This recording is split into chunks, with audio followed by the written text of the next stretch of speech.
37 years apart. And there is Gregg Jeffries coming up to the on-deck circle as Mookie Wilson gets ready to hit. On the mound, Greg Maddux with a record of 16-7. He's 2-0 against the Cubs this year.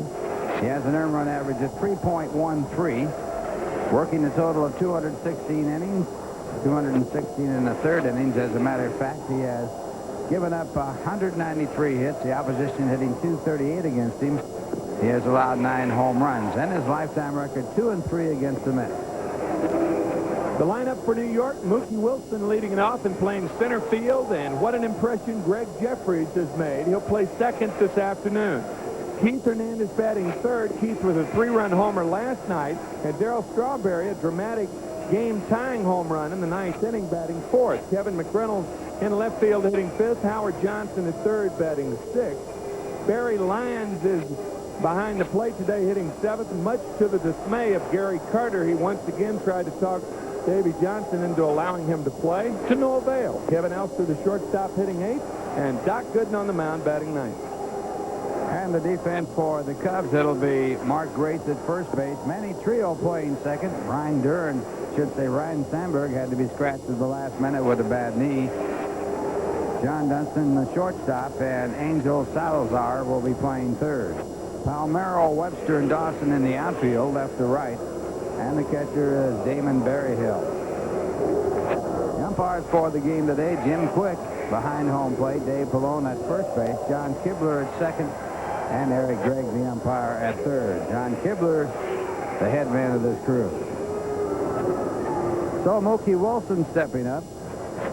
Mookie has hit in 13 of his last 14 games, hitting .377, overall hitting .280 with 6 home runs, 32 runs batted in. And the first pitch, a fastball, a called strike. Mookie 1 for 3 in last night's ball game, hitting .476 against the Cubs this year with 10 hits.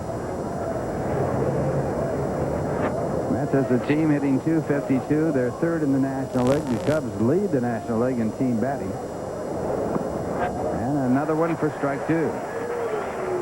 Mets lead the league in home runs with 123.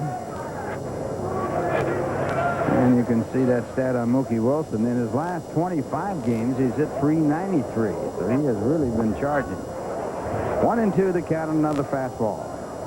There's only one other National League team with over 100 home runs. That's the Cincinnati Reds. Every team in the National League, with the exception of the Texas Rangers, has over 100 home runs. In the American League. In the American League. And that pitch a ball, so it's 2-2. The Mets on the road have won 37. They have lost 33. Dodgers with the best road record in the National League. The Mets have the best home record. Mets have won 44 and lost 23 at home. Greg Maddux, last year, the youngest pitcher in the National League at the age of 21.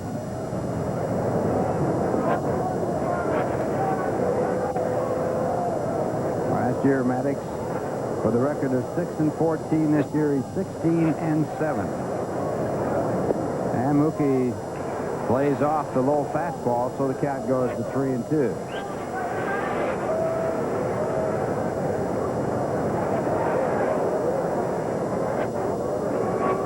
The 3-2 pitch.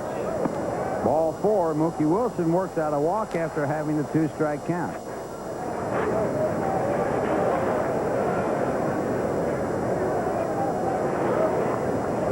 So a runner on with no one out, and Gregg Jeffries the batter. Jeffries 2 for 5 last night. And hitting .361 for the year with 3 home runs, 5 runs batted in. He's been up 36 times, has scored 7 runs, had 13 hits, 4 of them doubles, 1 triple, and 3 home runs. And it's ball 1. And there is the stat, the 84th third baseman for the Mets.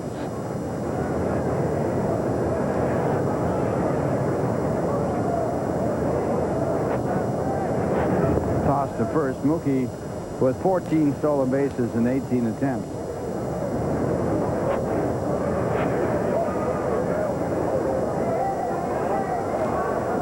Don Zimmer, the first of the Mets' 84 third baseman. 2 balls, no strikes. And Don wants to talk to Greg Maddux. Greg appears to be aiming the ball, and as we said in our pregame comments, he is 1-4 with 5 no decisions since the All-Star break. His lone win coming against the Mets August 10th. He looks like he's having some problems with his shoulder, and he appears to be babying the ball up to the plate. There's not that usual pop that you're used to seeing out of Greg Maddux. On August the 10th, he won the ball game, but worked only 5 2/3 innings. Here's that last pitch again. Good movement. You see the movement away from a left-handed hitter, in on a right-hander, but it appears you see him stretching like that. That's not a good sign when you see pitchers do that, because there's a twinge somewhere, generally in the shoulder. And he throws that one in the dirt. Good play by Grace at first base to save Maddux an error. That was a tough throw to handle way out there. There, but for the grace of Mark. Right. 2-0 the count. And a drive hit foul off to the left side.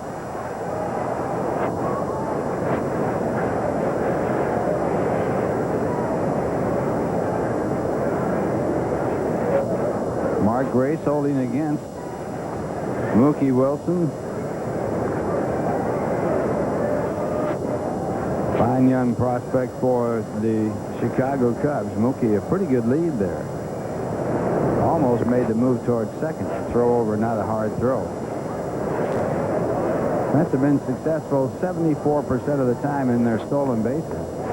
But the Cubs catchers have thrown out 32% of the runners attempting to steal.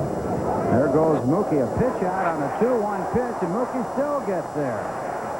So Berryhill, who has thrown out 41% of the base stealers attempting to steal, had a pitch out and didn't do it. Well, it was a bad pitch out. The pitch out wasn't there. It was to his left side, plus Berryhill took too much time. Wilson, a good jump, but watch Berryhill. See where the pitch was? He's got to bring the glove back, and he takes too much time, and the throw's high into the third base side. How about a pitch out and a 2-ball, 1-strike count? And it leads to a walk as Jeffries gets ball 4, and that puts runners at first and second on 2 walks. Well, if you guess right, and Don Zimmer and Damon Berryhill guessed right, but when you guess right, you anticipate throwing the runner out. That happens occasionally, but that was not a good pitch for Berryhill to handle. That transfer had to be made. You bring the glove all the way around to the right shoulder, and by the time he did that, Mookie had second base stolen. So now runners at first and second and no one out, and Keith Hernandez the batter. Keith 1 for 5 last night. His 1-base hit, a 3-run home run. His 9th home run of the year was to left center field.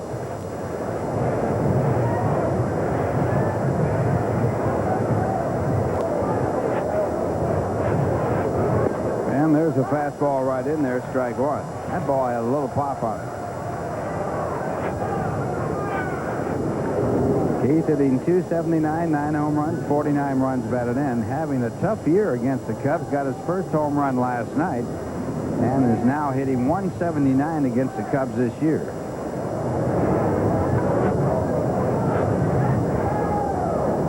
Goes after a pitch that's a ball. That's 1 ball and 1 strike. Make that strike 2.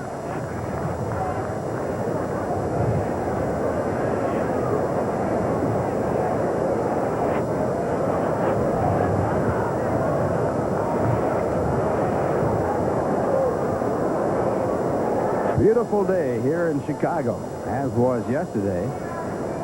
Mets played a night game last night, and the temperature last night certainly was nice.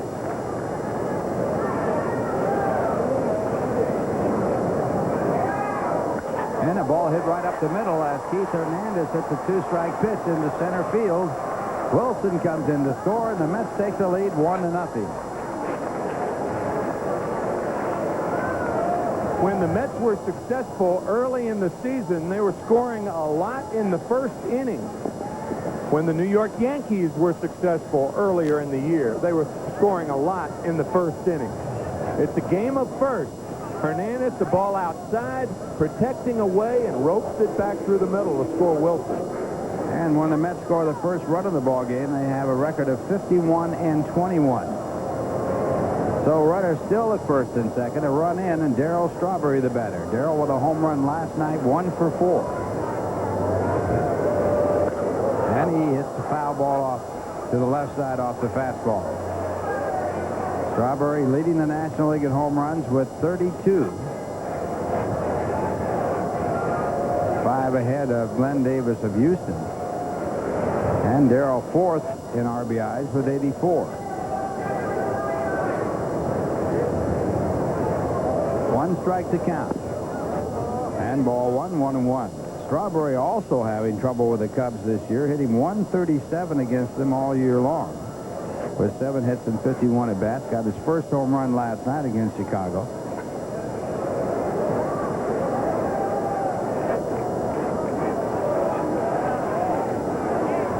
And there's a breaking ball in there, 1-2. Don Zimmer has said he would not pitch to Strawberry under any circumstances if he could walk him. Right here, he's in a position where he really can't.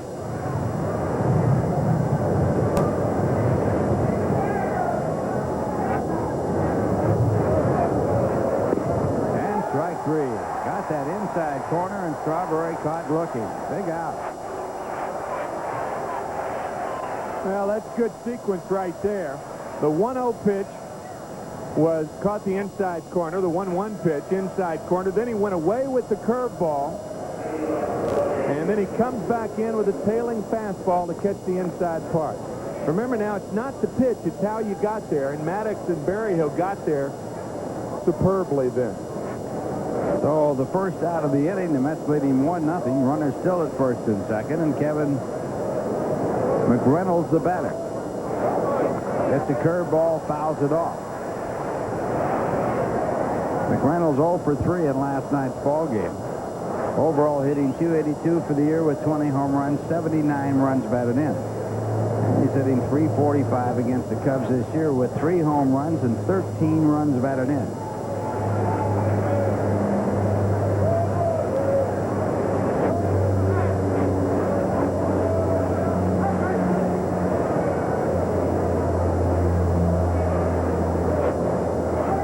Very productive .295 also over his last 50 games. 10 home runs. And he goes after a high fastball and fouls it off. So Maddux, after walking his first 2 batters, regaining his control, and out in front with a 2-strike count. Had a 2-strike count on Keith Hernandez when he singled, got a hit at Strawberry and struck him out, now ahead of McReynolds.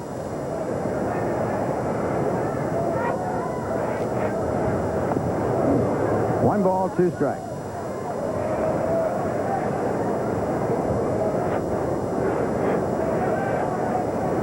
Greg Maddux lives in Las Vegas, Nevada.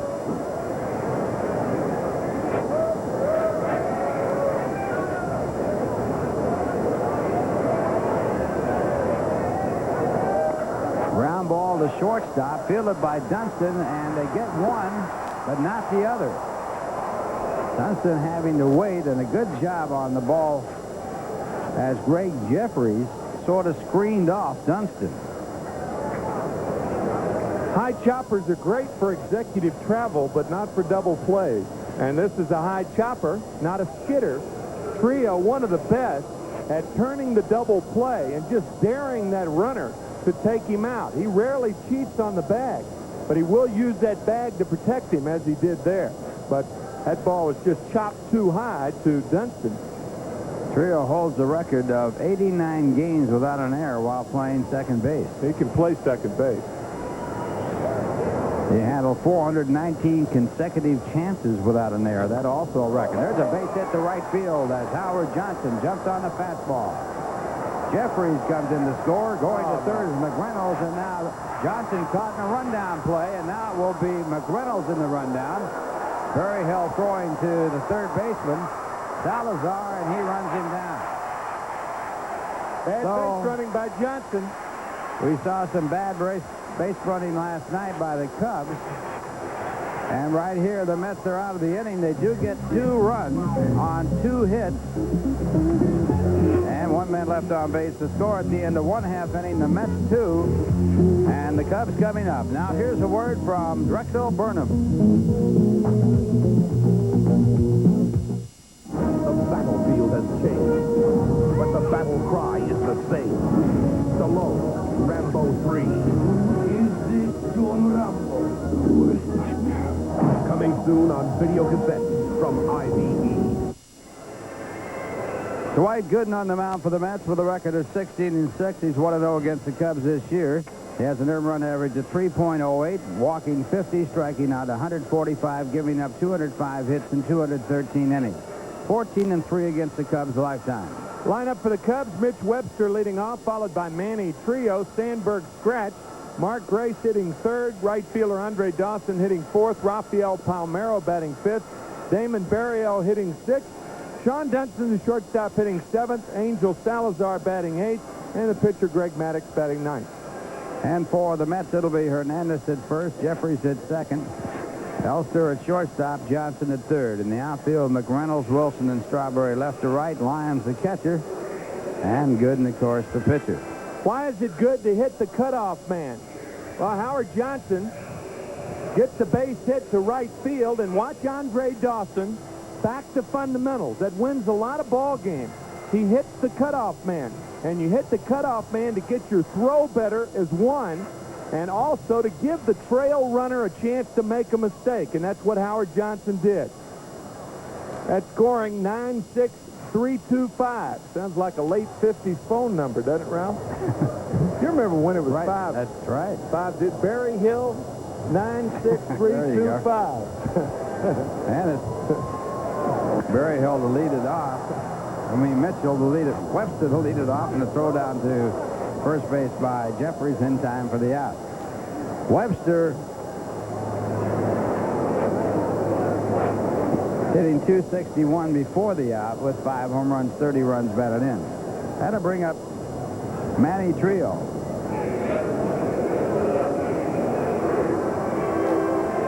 Manny Trio was originally in the lineup at third base when Sandberg was scratched. He was moved to second, and Salazar was put in at third. Trio hitting 225, 1 home run, 8 runs batted in. I'll go out on the limb again with you and Steve. If he pulls a high fastball off Gooden to the left of second base, brunch is on me Sunday in Montreal. It's something different. I was down. That was down. He hits it out to right center field. Mookie Wilson over to make the play. We got 3 to go. See, the reason, yeah, you do, that's right. But that's off Gooden now, not off anybody. Okay, that's off Gooden. But the reason I say brunch is we're going to have a chance for brunch on Sunday because the game's been moved back. We're on the air at 3 o'clock. Old Timers game in Montreal. Yeah, we'll be on the air at 3 o'clock that day. You and Steve and I can go out and have brunch. You like brunch, don't you? In Montreal. Mark Grace, the batter.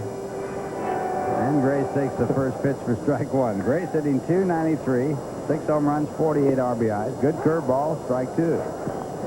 Grace has the unusual distinction of not gracing home plate on a home run in this ballpark.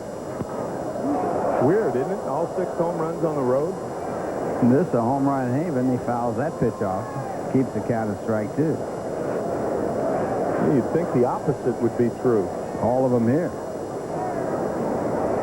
2 strikes to count. Gooden back with a fastball. 1 and 2.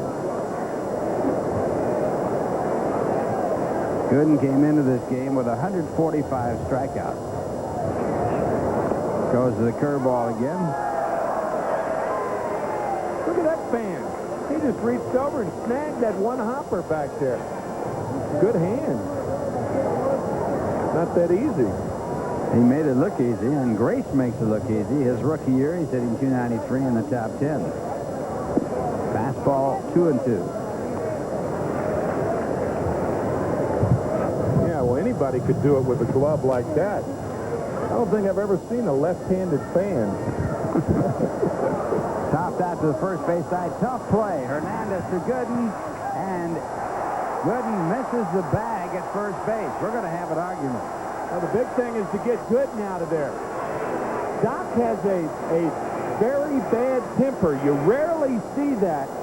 But if he thinks he's right, he won't argue with the home plate umpire. But on base hits and on touching first base bags, he will argue. And Davey out there quickly to get Doc out of there. Oh, did he touch the bag or didn't he? Great play by Hernandez. Pirouette, the throwback, he stumbled. Doc is saying that the side of his foot touched the bag. It had to be the side of the foot. Let's see again. Well, from that angle, you can't tell, but from Dave, that's the angle Dave Pallone had. Here's another angle. Steve Zabriskie just fired up a note saying Pallone again, naturally. Of course, Pallone was the umpire when Pete Rose was involved in the argument at first base and got suspended for 30 days. And the fastball outside as you look at Andre Dawson. They are crediting Mark Grace with a base hit.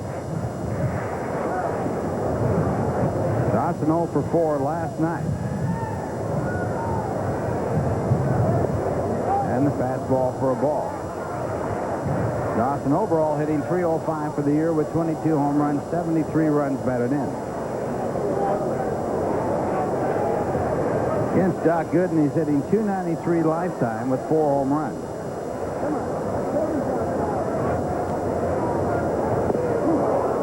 Ball getting away from Lyons. Holding the first base is Grace.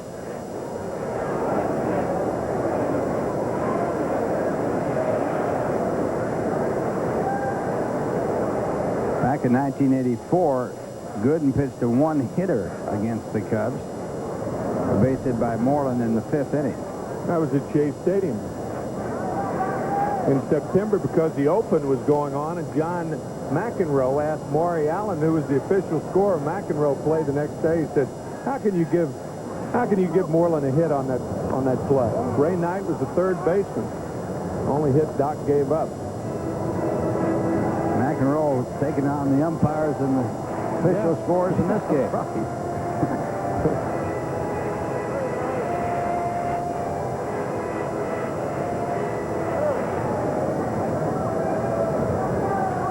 2-2, the count to Andre Dawson.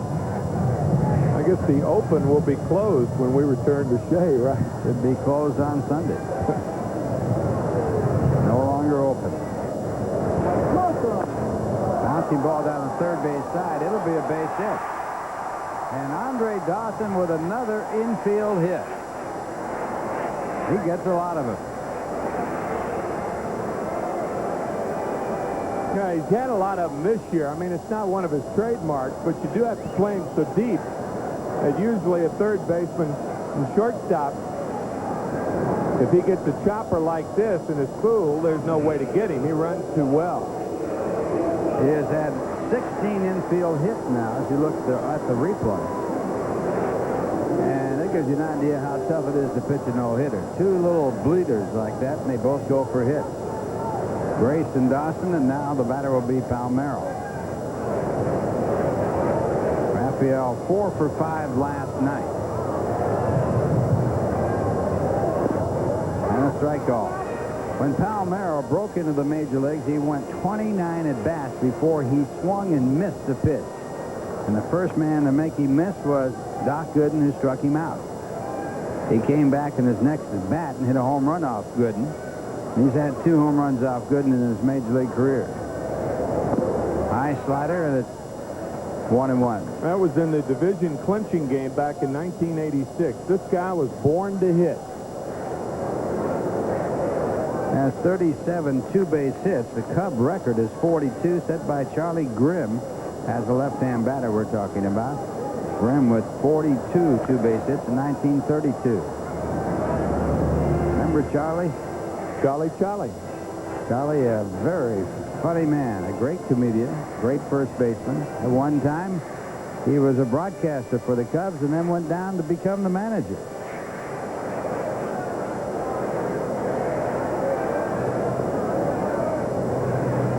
Distinction that Lou Boudreau had. Jerry Coleman of the Padres.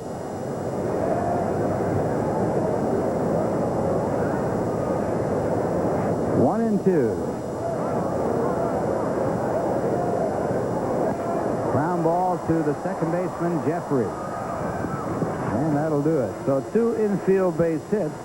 2 men left on base to score at the end of 1. The Mets 2 and the Cubs nothing. And here's a word from the New Jersey Bell Yellow Pages.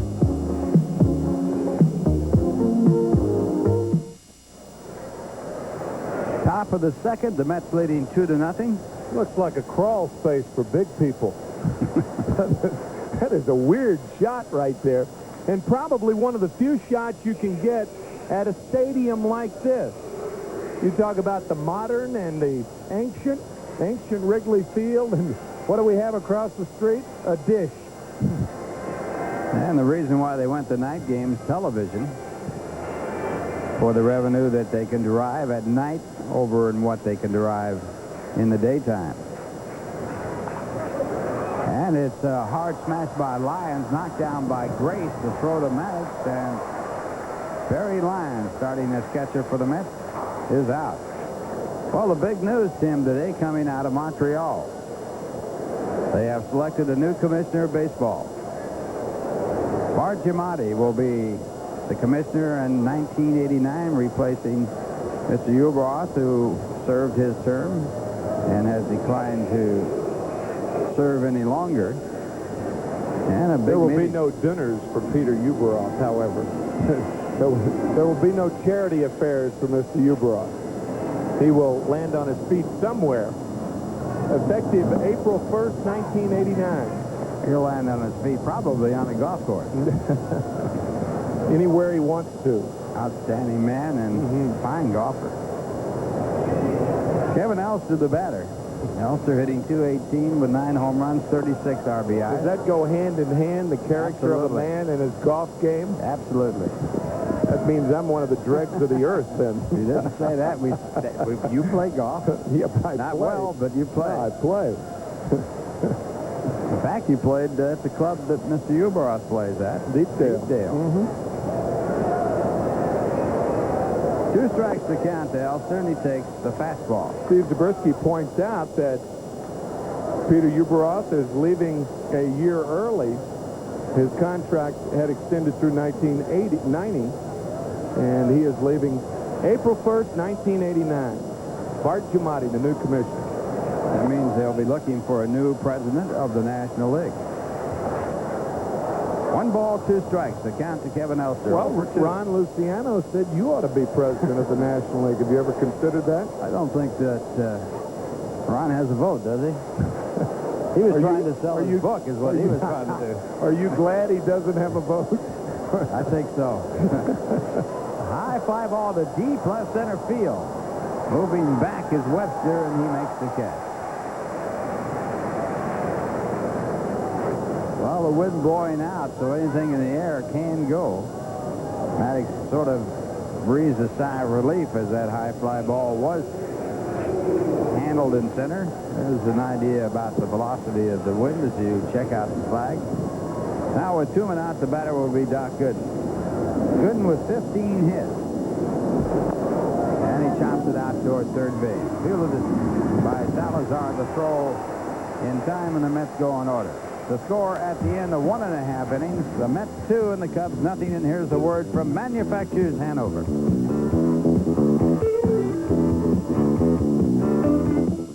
Dead bodies and deadly encounters. For Paul Newman, it's all in a day's work. I thought you were a detective. New type. Harper. Friday at 7:30 on Channel 9. Red and yellow and pink and white, purple and orange and blue. We can sing a rainbow, sing a rainbow, sing a rainbow too. A credo of Tim McCarver's. That's right. Sounds like Captain Noah and his magical ark. What I used to sing. I co-hosted a children's show in Philadelphia in 1977-78 and sang that song after every show, Ralph. And no wonder you can handle those tough singing assignments that night. You're saying no wonder I went into sports broadcasting. Right. Carter Murbrier is Captain Noah, and he's been in Philadelphia, gosh, I guess for 35 years, as Damon Berryhill swings and misses at a high fastball. Berryhill with last night's game-winning RBI. He drove in the winning run in the 9th inning, driving in Rafael Palmeiro after the Mets had tied it with 5 runs in the top of the 9th. 2-0, New York.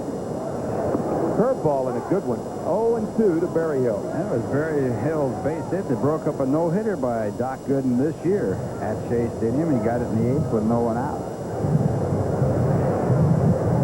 Another curve is low, 1-2. How'd you know I sang that song? I've been checking up on you. Don't go back too far. You might find some things that you can't say on the air. Swing and a miss. Some high gas gets Berryhill. 1 out and the batter, Sean Dunston. First strikeout for Gooden. Doc trying to win his 17th game of the year. Sean Dunston now, he's 4 for 22 lifetime against Gooden.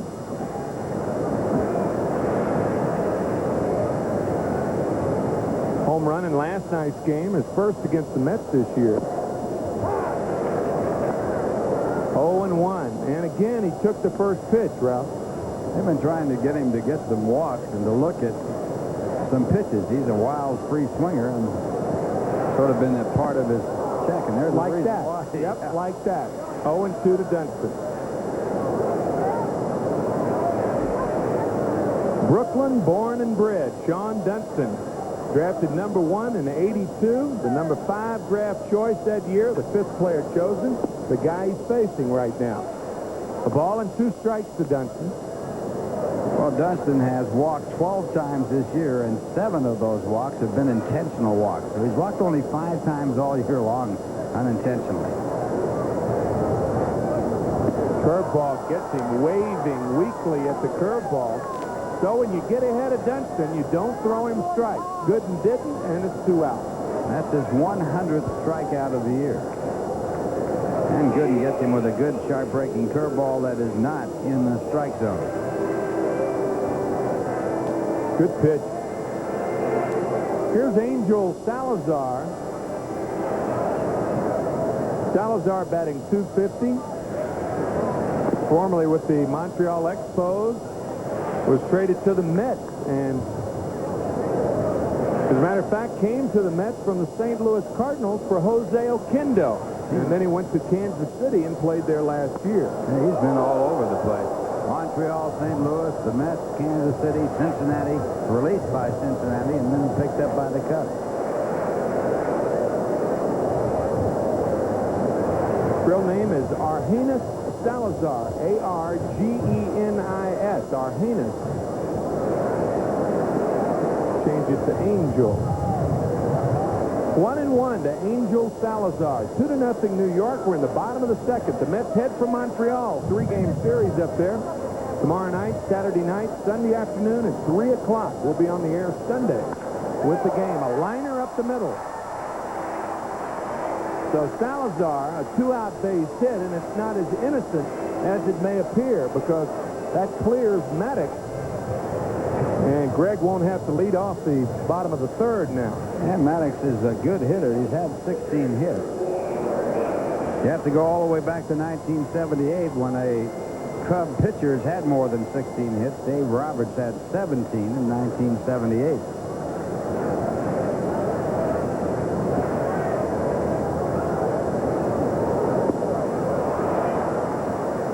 Greg did not look like the type of hitter that had pounded out that many hits with that swing. You're watching Mets Baseball 88.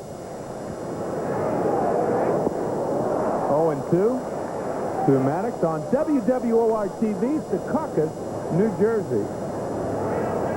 That was a Woody Herman swing right there. Woodchopper's ball. Fouled away.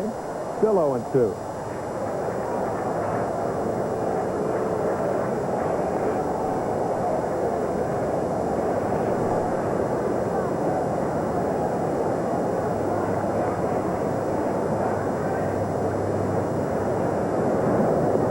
Good play by Lyons. 1 ball, 2 strikes to Greg Maddux. 2 outs, 1 on. We're in the second. 2-0 New York.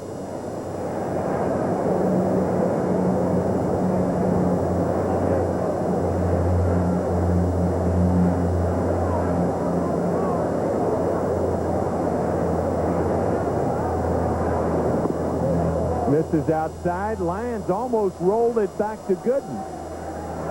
If he had him, Salazar may have taken off for second. No intent to show the umpire up. He just thought the ball was a strike, reacted, but it wasn't. 2-2. Still 2-2.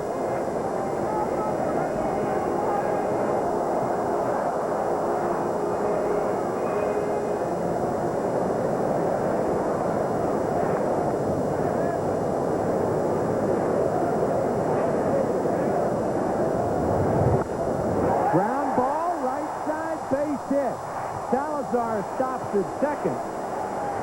So Maddux, I guess you could say, changed the woodchopper's ball to the Darktown strutter's ball. He struts to first. And he picks up his 17th hit. And he should strut. Right by Keith Hernandez, and now runners at first and second. The Mets leading 2-0. Gets the hands up high and then fights off the inside pitch and gets the base hit the other way. The 3 hits that the Cubs have had, they've had a total of 4, but 3 of them have been off real good pitches. Mitch Webster takes the curveball high. Ball 1 to Mitch. He grounded to second his first at bat. The first 2 innings, similar in that Gooden retired the first 2 batters, but then the next 2 hitters singled. Doc hopes for the same result. Rafael Palmeiro grounded out with 2 on in the first inning. High, ball 2, 2-0.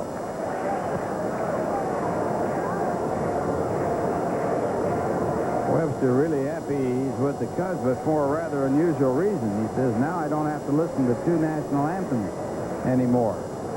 Played his entire career in Montreal, where they play both Canadian and American national anthems. Fouled away, 2-1. It's not a very patriotic thing to say.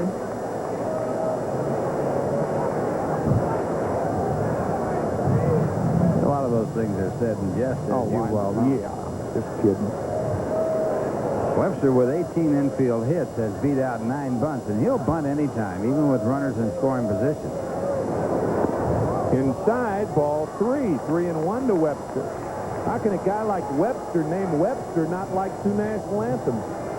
Especially when his name is Mitch.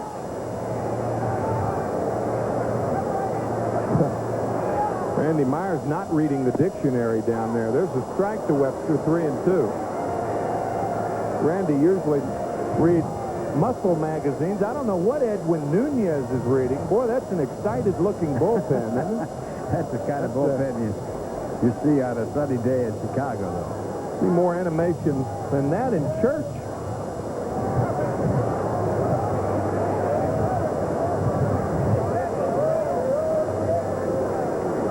Three, 2 out, so the runners will be moving. Curveball hit to right center field, but Mookie Wilson glasses down and drove up and he drops the ball. 2-run score, Webster to third, and once more, Wrigley Field has come up and bitten the Mets. You could almost see that coming the way Wilson went about it. An error on Mookie Wilson.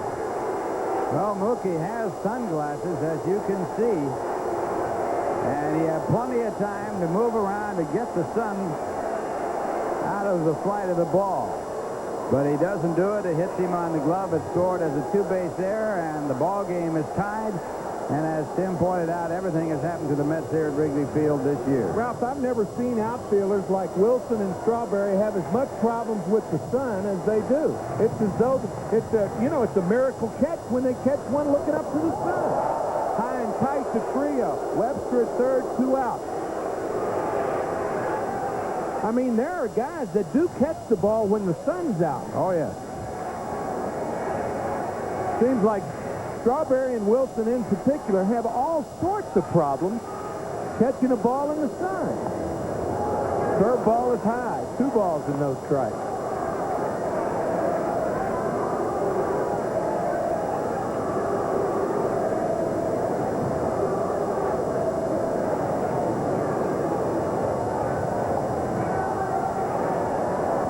Foul back. 2 balls and a strike to Trio. 2-2 now. As Salazar and Maddux both scored on the 3-base error by Mookie Wilson.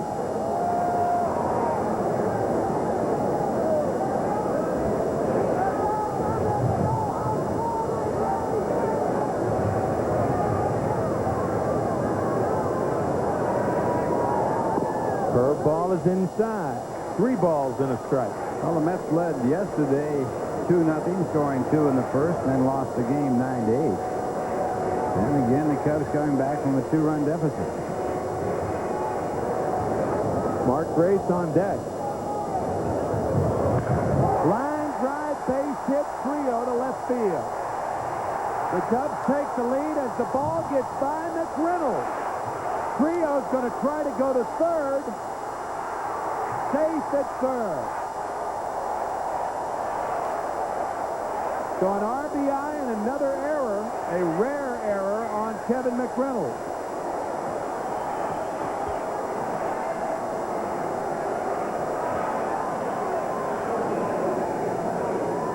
Well, 2 big errors in the inning. But Mookie's, of course, the big one. All 3 runs that have scored have gone on the unearned column as the ball gets through. Kevin McReynolds, he is charged with an error. That'll be a single and a 2-base error. Ball 1 to Mark Grace, who had an infield hit in the first inning. That's only the 2nd error all year against Kevin McReynolds. And Mel Stottlemyre, the pitching coach, wants to talk to Doc Gooden. All of the runs unearned in this inning, of course.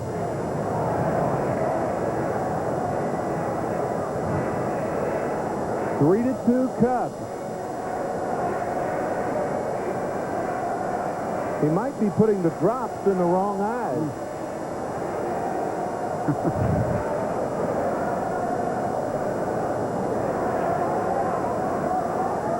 Manny Trio with that head-first slide in the third must have picked up some dirt. 1-0 to Grace. Gooden from the windup. Strike on the corner. 1-1 to Mark Grace.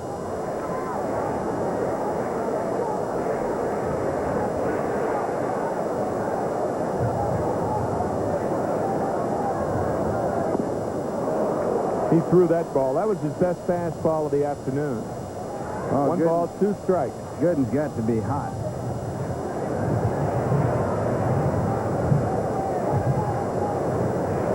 Curveball, loop to left, base hit. Trio scores. It's now 4-2. Good hitting by Mark Grace. Well, he gets the curveball, and Gooden throwing his curve extremely hard today. Not much differential between the fastball and curve. Grace just pops it out into left field. And another unearned run score. That's just good hitting right there. If you're not in position to handle the outside part of the plate, you never get a hit like that. RBI, number 49 for Grace. Dawson now. Tapper, Gooden again. Bare hand, and he got it. 4 runs on 4 hits, 2 big errors, both contributing to 3 of the 4 runs. It's 4-2 Cubs after 2. We're back after this from Michelob Light.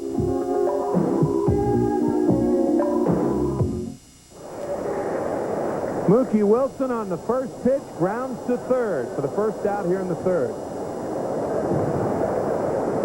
Easy play by Salazar. And the next batter, Gregg Jeffries, who walked and scored a run in the first. 4-2 Chicago. We're in the top of the third inning. Outside, ball 1.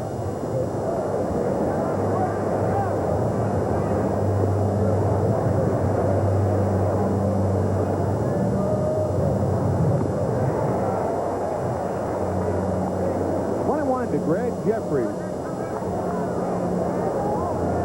Greg growing up just south of San Francisco, right in the San Mateo, California area. What an impression he's made. 1 ball, 2 strikes to Greg. Keep in mind that almost all of the pitchers that he's facing for the first time.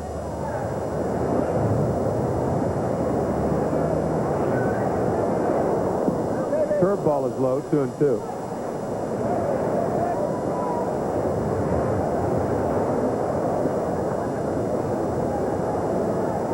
What really makes him a standout prospect is the fact that he has such good technique in hitting. Very short swing, gets the bat and the ball from a short distance.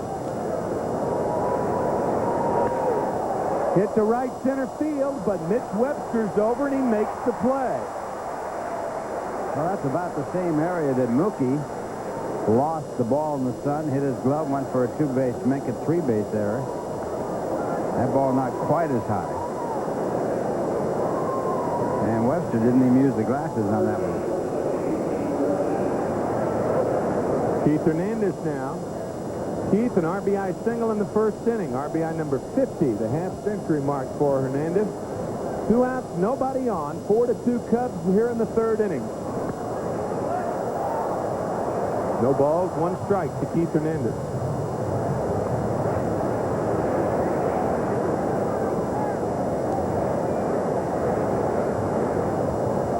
Venerable Wrigley Field.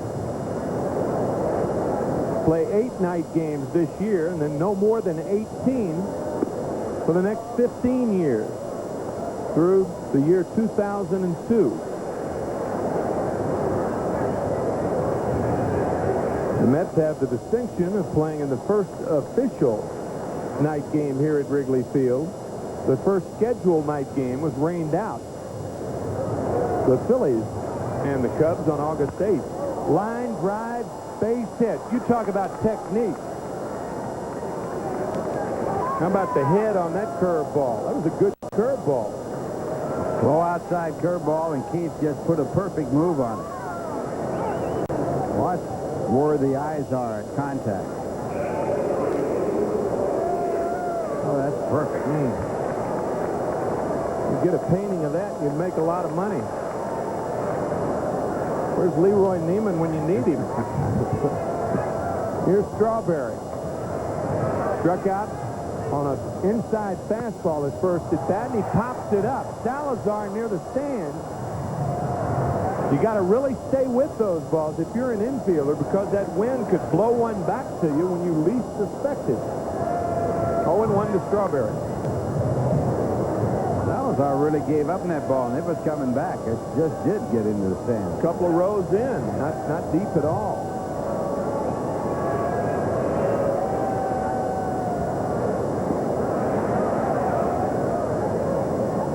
Inside, ball 1. 1-1. All Strawberry has to do with his strength is get the ball in the air. It'll shoot out of this bandbox Anywhere.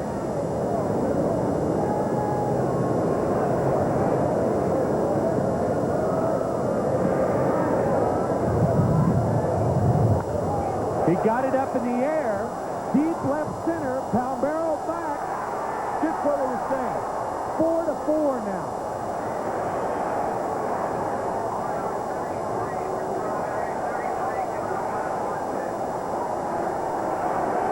Bandbox it is. You're salivating, aren't you? You want to be down there hitting, don't you? I see that look in your eye. That's all he had to do, because that wind's blowing out 20 miles an hour. You just get it in the air, and it'll ride. Darryl had not had a home run against the Cubs all season long here at Wrigley Field until last night. Now he has his second against them here.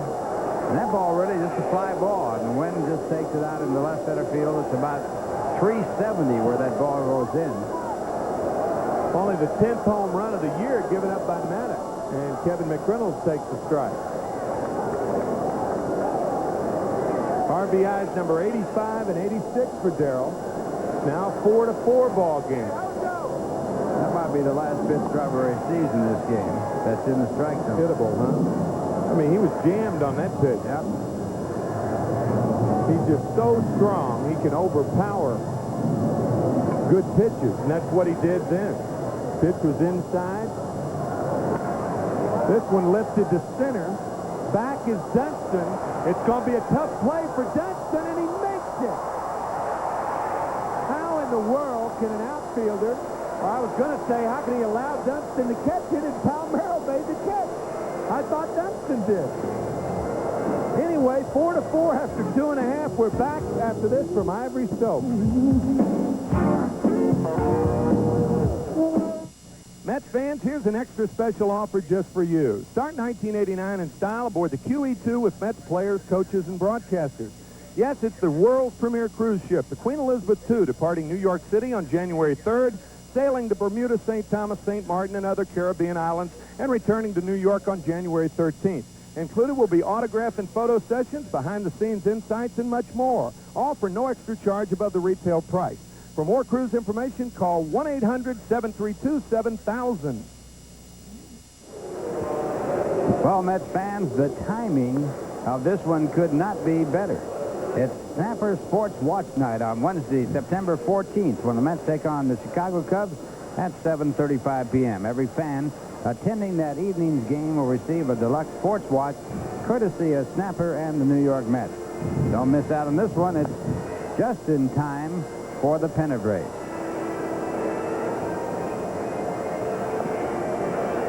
Here's that last play one more time. I thought Dunston caught the ball, Ralph. I still do. Goes right by his glove and into the glove of Palmeiro, and he just does get it. Fine play by Palmeiro. Steve Garland was talking to Kevin McReynolds. There's Steve, now the trainer of the Mets, head trainer, talking to Davy Johnson. He was talking to Kevin McReynolds, and it looked like McReynolds was pointing to his right eye. So we don't know exactly what that was, but if it's serious, we'll tell you more about it. Rafael Palmeiro takes the strike. Rafi grounded to second in the first inning. 4-4 game, bottom of the third. Little looper to left center. Wilson over, and he makes the play. Palmeiro jammed on that, and he'd have hit that ball to the warning track, and Mookie doesn't catch it. So this game, folks, stay tuned. We saw a 23-10 game won by Ron Darling last year, the last time the Mets played here. Everything's an adventure in the air here in this ballpark. That time the sun not a factor for Mookie, as he was in left center field, the sun a factor in right center. Damon Berryhill, the catcher, takes the ball low. Berryhill struck out in the second inning. The Cubs scoring 4 unearned runs after 2 were out, nobody on in the second. Another curve outside. 2-0 to Damon.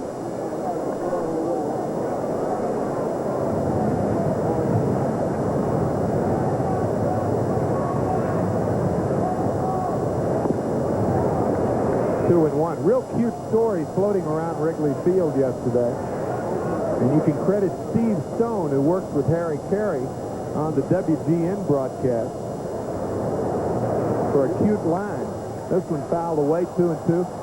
The Cubs' #1 draft choice last year was a pitcher by the name of Mike Harkey. He started one game. He's from Southern California. And Stone, citing interest by the California Angels, said that if you were a member of that ball club, you would have been Harkey, the heralded angel. Liner to center. Mookie again makes the play. 2 out. So credit Steve Stone with a beauty. Steve, a former Cy Young Award winner. 1980 with the Baltimore Orioles. Harkey, the heralded angel. Last year he pitched, I should say this season, before coming up to the Cubs, he pitched at Pittsfield where he was 9-2 and at Iowa where he was 7-2. He's a fine, fine prospect, we understand. Here's Sean Dunston, and again he takes a curveball. Last night he took a strike every time up, and he did the same the first time this afternoon.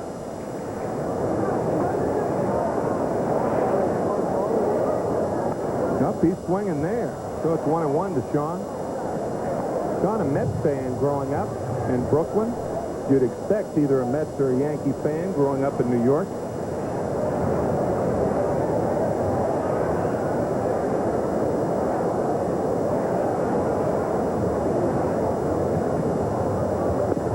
Outside, ball 2. 2 balls and a strike.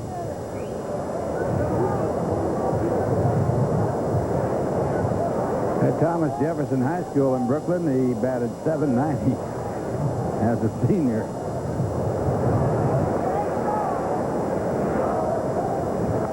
Fouled away, 2-2.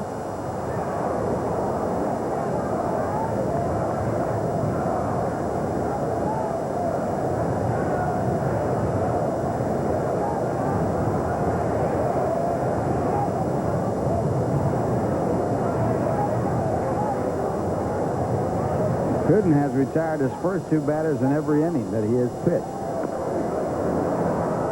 Tapper foul.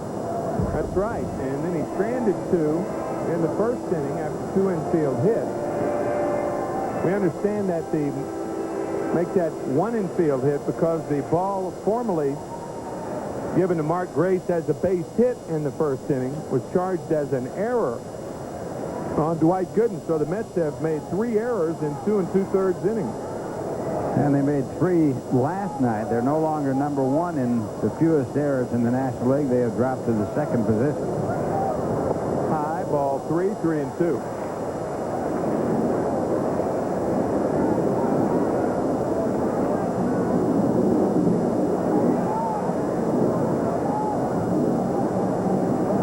The Mets 4, the Cubs 4.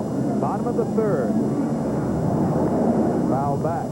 True to Ralph's prediction, you can't walk him unless you do it intentionally.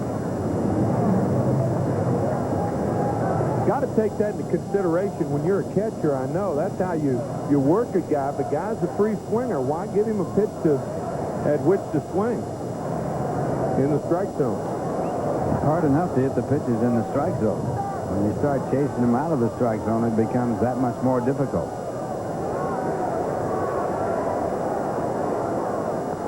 High fastball is fouled back.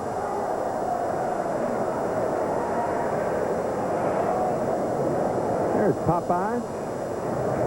This is his 4th major league club that he has managed. Managed the Boston Red Sox, the Texas Rangers.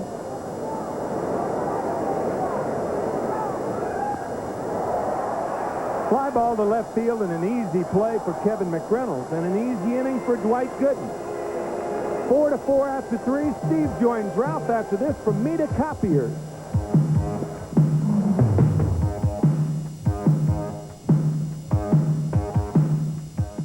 Their best buddies turned housemates. Good help is just so hard to find.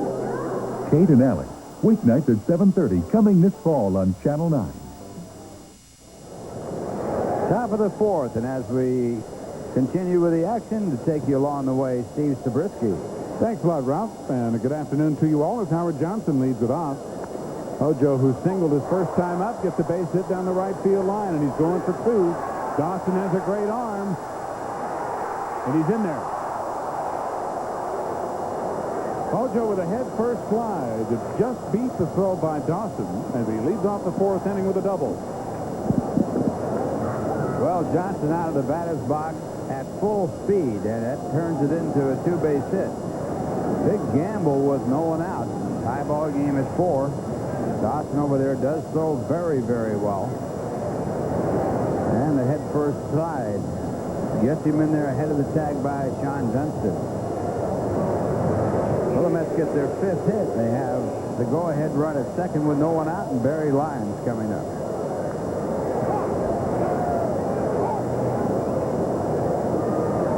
Ojo now 2 for 2. Lyons grounded to first his first time up.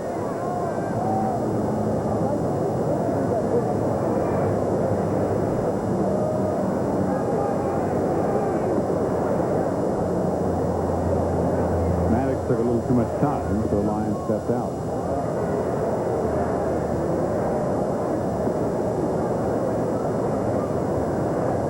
He's taken a lot of time.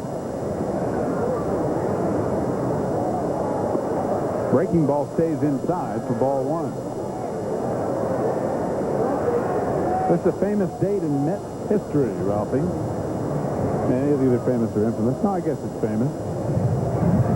September 8th? Yes. A very pivotal game took place during the 1969 season. Curveball, lost it into short left field. Dunston broke as if he was going to go deep, but then made the play. 1 out. Well, today's game being brought to you in part by the Good Olds guys, your New York, New Jersey, and Southern Connecticut Oldsmobile dealers. 1 out for Kevin Elster, who flied out to center field his first time up. Elster just 8 hits in his last 48 at bats. Pray tell, what took place on September the 8th, 1969? It was a game between the Mets and the Cubs in that infamous year for the Cubs and that amazing year for the Mets. And at that point of the season, the Mets were 2.5 games behind Chicago, and the Cubs were playing the Mets at Shea. Time called. Maddux has taken a lot of time, and Elster, the last second, asked for time. Wayne Garrett got a base hit to score Tommy Agee from second base on a controversial play at the plate. It was a 3-2 Mets win, and that was the third run of the ball game for New York. And, of course, the Mets went on to down low, ball one, overtake Chicago and win it. And it also happened to be the day before Black Cat Day. I was going to say Black Cat Day. Yeah, that was September 9th, apparently. Black Cat Day, the cat came out from underneath the stands, walked over in front of the Cubs bench, stood right in front of Leo DeRocher, put the hex on it. And at that point, the Cubs were leading by a game and a half.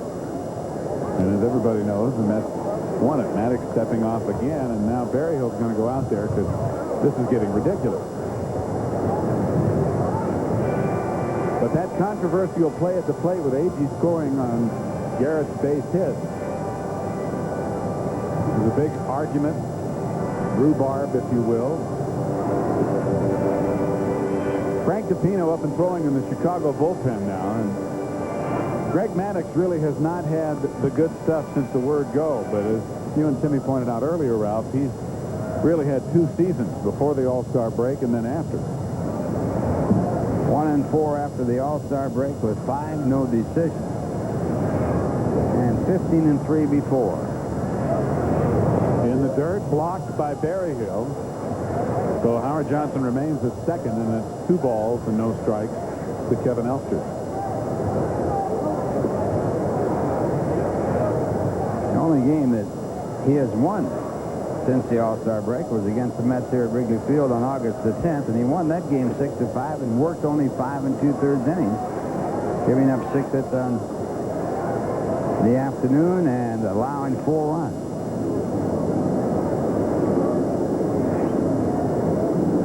So what you're saying, he was lucky to win that one? Yeah, not too good of a performance. Now it's 3-0 to Elster. Maddux walked 2 in the first inning. In fact, the first 2 hitters of the ball game, Mookie Wilson and Gregg Jeffries, and they both scored as Hernandez drove in Wilson, and later Johnson drove in Jeffries.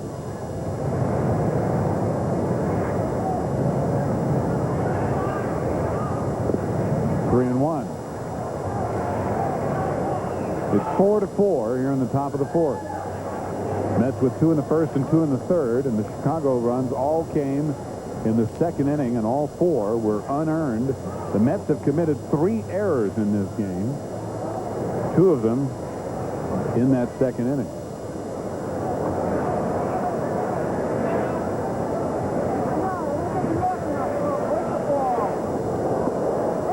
Strike called. Elster thought it was ball 4, but it's 3-2.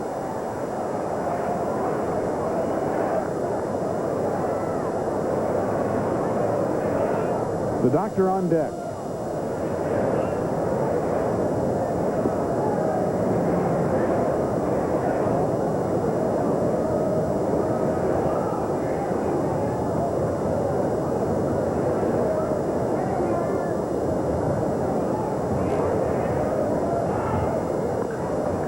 Grounded to third. Salazar holds Johnson and throws out Elster. 2 gone.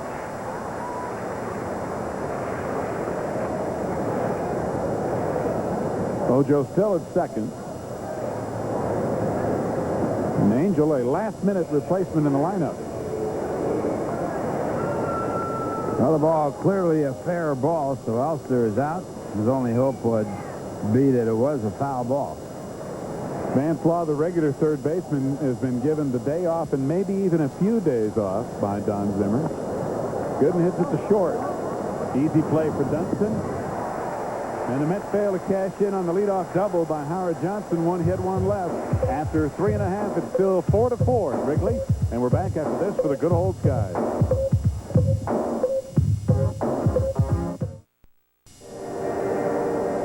Something apparently is wrong with Kevin McReynolds as Mookie Wilson now moves from center field to left field. And into the game in center field, Lenny Dykstra. Earlier, you may have seen trainer Steve Garland talking to Kevin McReynolds in the outfield prior to the start of the last inning. So we'll try to get a report from the ubiquitous Jay Horwitz. He's everywhere. He covers everything. I'm sure he'll be in here momentarily to let us know. It couldn't be very serious, Ralph, I wouldn't think, because McReynolds was out there after he talked to Steve Garland.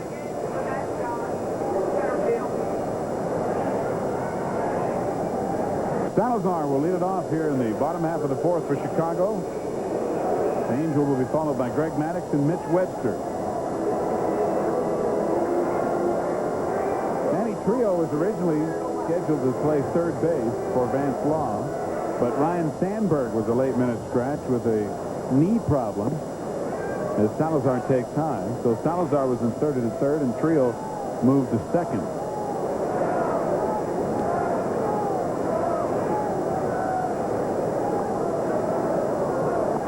Fastball fouled away, 1-1. Vance was telling me before the game this morning that after last night's game, a game in which he did not exactly perform the way he wanted to at the plate, Don Zimmer took him aside and said that he thought that he needed a little rest. He'd been playing every day and having a good year, and he didn't want him to have it all go down the drain in the last 3 weeks without some time off. Yeah, he was the only one not to get on base in the entire lineup, including the pitcher. Cubs coming up with a win by a score of 9-8 with 15 hits. There's Benny, as they call him, sitting next to Rick Sutcliffe. Just because his name is Vance, they call him Vinny. That's right. You know that story, That's I'm a sure. good story. It's a great story. Of course, in that family, if you call somebody a name that begins with V, you got a good shot. As Salazar takes strike 3, and Gooden has now struck out 3. Now, even their dog has a name that starts with a V. Victor the dog.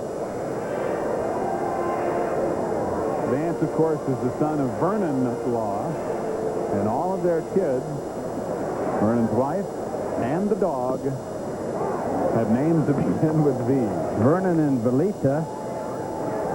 And he has a brother named Veldon, a brother named Verl, a brother named Vaughn, and a brother named Varland. He has a sister named Volinda, and his dog's name is Victor. Timmy says the dog's first name is RCA. That's a good one. That is, of course, on another network, as they say. They don't use that, his master's voice anymore, I don't think, that statue of the dog. Greg Maddux fouls it off, 1-2.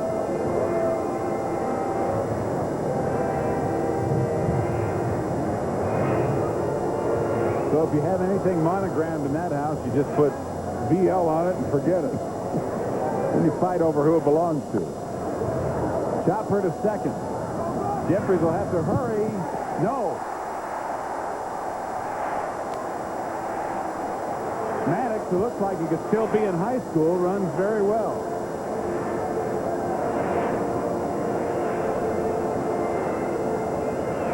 Well, Greg plays the ball fairly slowly, and Maddux, the pitcher, just hustles down the line. And they call him safe, although it looked like he had the ball in time to be an out call. So it'll go as an infield base hit. And here's Mitch Webster, and he punches the first one high in the air in left center field. Both Dykstra and Wilson there, and again, the problem with the sun. First, it looked like there was going to be a collision, and then Dykstra had to make a last-minute adjustment to come up with the ball. 2 out. This shouldn't be in the sun. Sun having its course around from left to center now in right center and right field, and Strawberry's got the problem now as Dykstra did make the play.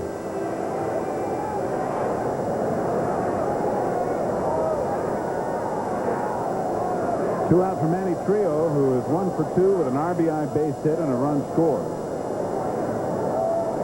From the angle of the shadows on the flags, you can see that the sun is really right in right center field now. So anything hitting the right center would be a problem.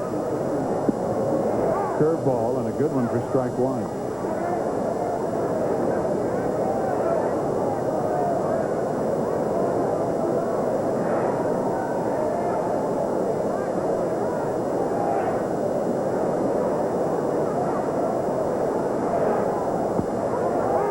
Corner with a fastball, strike 2.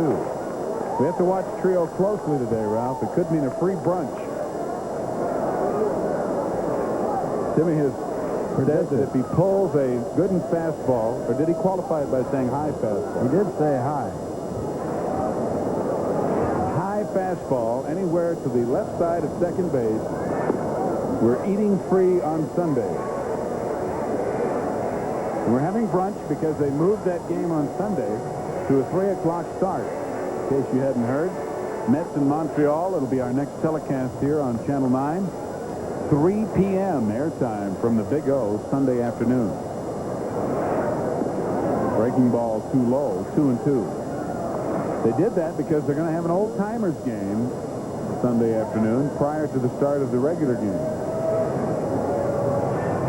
He says, no, they really did it so we could have brunch. Very accommodating. So I guess he's looking for Trio to pull one here. Breaking ball, strike 3, and the inning is over. Infield hit and 1 left in the 4th for Chicago. Still 4-4 after 4. Back after this for AT&T.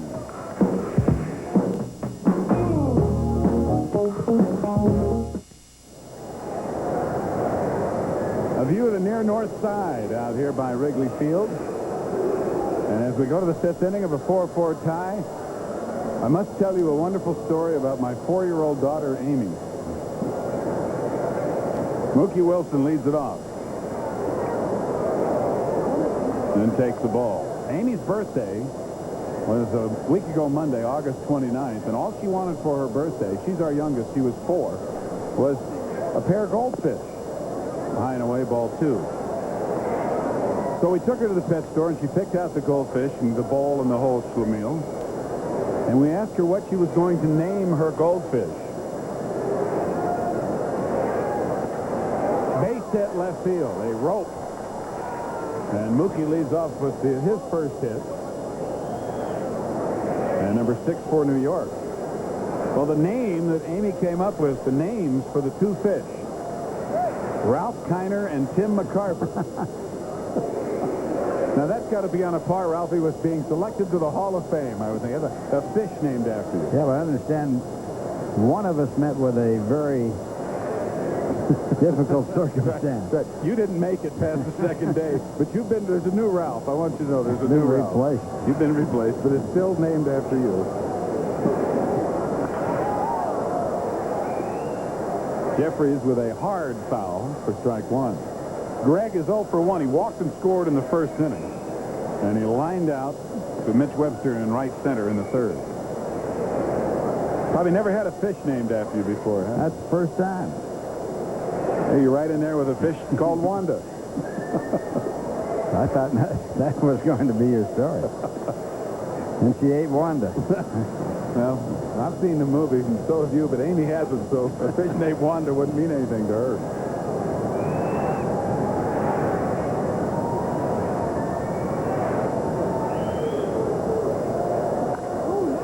to right, a base hit. Wilson will stop at second as Dawson charged it, and it was also hit like a rocket. So the Mets with something going in the 5th inning as the first 2 hitters single. And that's going to be all for Maddux. Here comes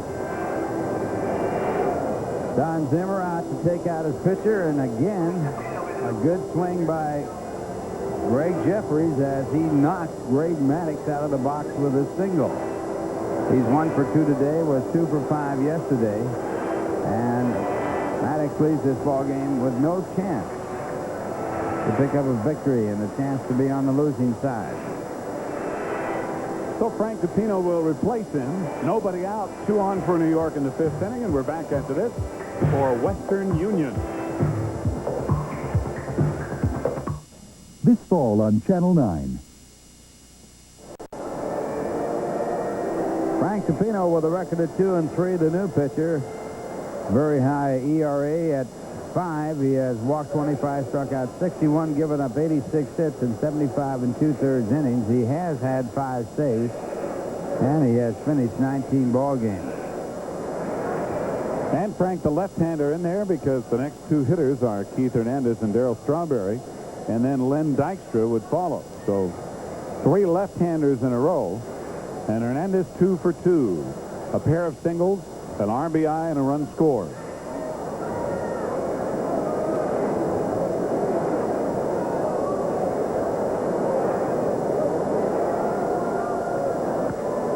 Right at the middle, but there's the second baseman. Trio on to Dunston in time for the double play.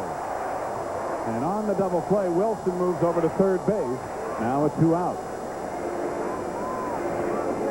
Pretty effective 1 pitch. 1 pitch to get 2. Good job by Trio to handle the tough hop, and then from there on it's academic.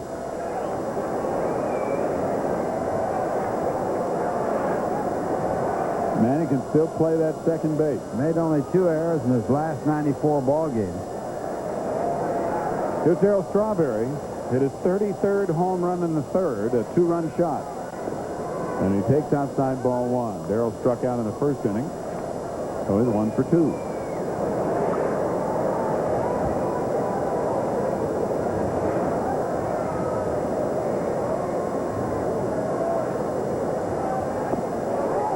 Misses a low one, 1 ball, 1 strike. Darryl's home run, only his 13th hit in his last 61 at bat.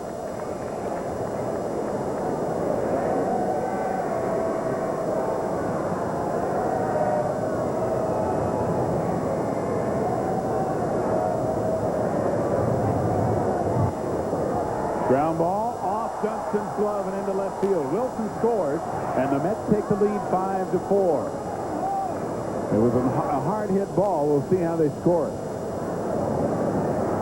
Vance Law, the third baseman for the Cubs, was really complaining about the dirt here at Wrigley Field.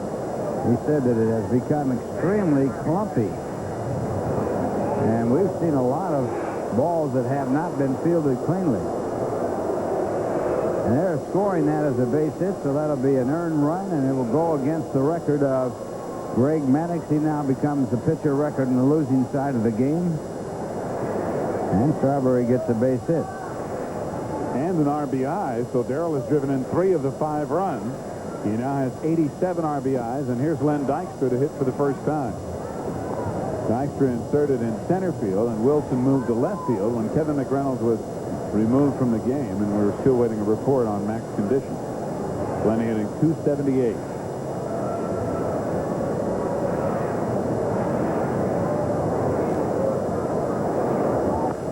And he hits it well. Well, not really that well. Fooled me, but not Mitch Webster, and the inning is over. But the Mets get a run on 3 hits here in the 5th inning to break the 4-4 tie. And we'll go to the bottom of the 5th with New York now leading 5-4 after this for DHL Courier.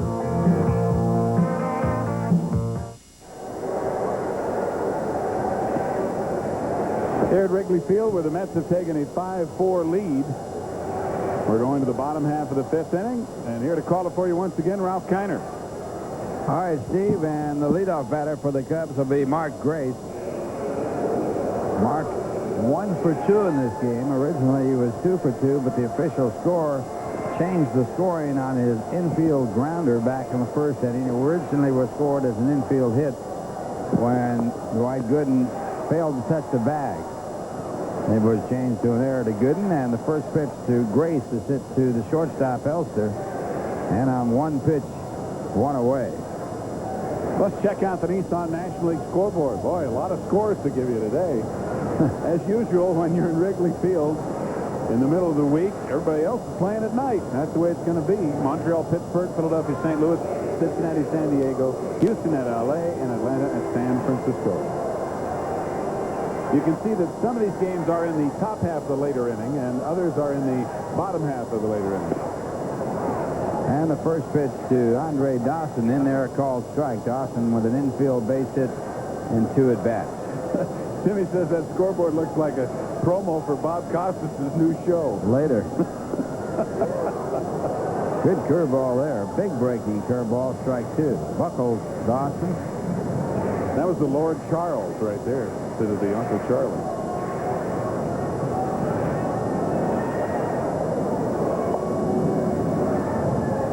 Goes to the fastball, 1 ball, 2 strikes. Well, one thing, Mr. Zabriskie, I'd like to know if you've ever had your hand-eye coordination checked out. Hard smash, and what a play by Keith Hernandez. Gooden on the race. This time he touches the bag, and Dawson is out, and what a play by Keith Hernandez. Well, whether or not I've had mine checked out just became a moot point, because I don't know if anybody's got better hand-eye coordination than this guy right here. We've seen Keith make so many great plays, certainly long before he became a Met even. Dawson just smokes this ball the other way. I mean, hammers. Look at this wicked hop. And Hernandez with those soft hands and the ability to anticipate the ball's movement and flight is right there with him. He made that look easy. That ball was wicked. Now Rafael Palmeiro, the batter, and he fouls off the fastball. Palmeiro 0 for 2. Jay Horwitz came in and gave us a report on Kevin McReynolds. Apparently he has come down with some type of a virus. This ball driven down the right field line, but it curves foul. Kevin was complaining of dizziness and double vision, which is one reason why he was pointing to his eye when Steve Garland was talking to him in the outfield. So they removed Kevin from the game, and the diagnosis is that he has, just during the course of the day, he's come down with some type of virus.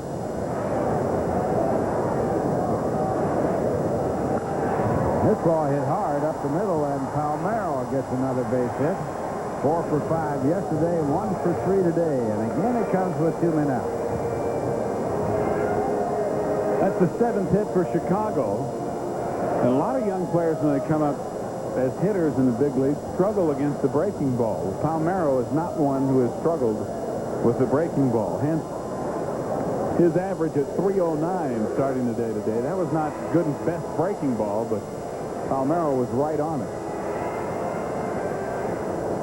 So that puts the time run at first with 2 men out and brings up Damon Berryhill, who won last night's ball game with a base hit in the 9th inning. Berryhill in this game has struck out and flied to center field. And it's grounded foul. The reason why I asked you about your hand-eye dominance, a couple of doctors said that they have come up with the answer to hitting. Cross-eyed. Cross-hand-eye dominance. Right. I used to hit cross-eyed, actually. That's why I never made it. That is why you had trouble with all pitches. Try hitting cross-handed sometime if you really want to have a problem. They say Hank Aaron started out that way. There's a pitch at the knees that's called a ball, 1 ball, 1 strike. They say that if you have cross-hand-eye dominance, and they have checked out baseball players in the major leagues, you'll hit .310. They have averaged .310. Runner goes, and the throw by Lyons bounced to second. And a stolen base by Palmeiro, and that puts the time run at second. For Palmeiro, his 12th stolen base of the year.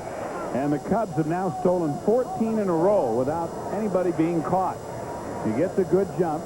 The pitch is really tough for Barry Lyons to handle. I mean, it was way up in the strike zone and over his head. He really had no chance to get Palmeiro. So the runner at second with 2 men out, and the breaking ball hangs outside 3-1 to Berryhill. On deck batter Sean Dunston.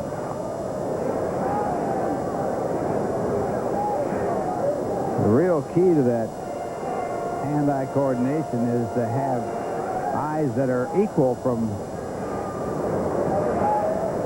the sighting. Say those that have it equal on both eyes hit 340. And there's the ball. Strike call, and it's now 3-2. What they're saying is if you're right-handed and your left eye is your lead eye, you'll hit 310. It's better than if you're right-handed and your right eye is your lead eye. You'll hit 250. But if you have both eyes that are good, you can sight with both eyes. You can hit 340. There's one grounded out to Keith Hernandez, and he tosses off to Gooden, covering for the out that retires the side. 1 hit and 1 man left at second base after the stolen base, and the score at the end of 5, the Mets 5 and the Cubs 4. And now here's a word from Busch Beer.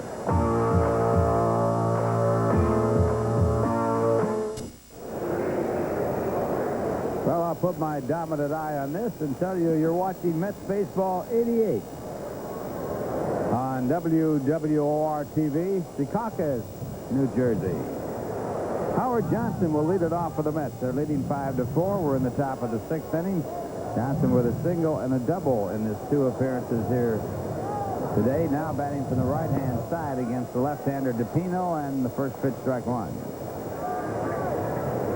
Frank DePino in relief of Greg Maddux, who is a pitcher of record on the losing side. Maddux going 4 innings, was charged with 5 runs, gave up 7 hits. DePino working his first inning, gave up no runs, and allowed 1 base hit. Off-speed pitch, a ball, 1 ball, 1 strike.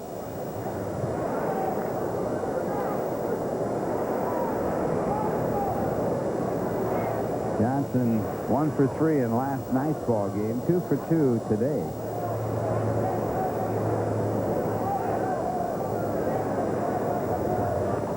Hit right off the end of the bat. Dunston charging, and he can't get to it, and that should be a base hit.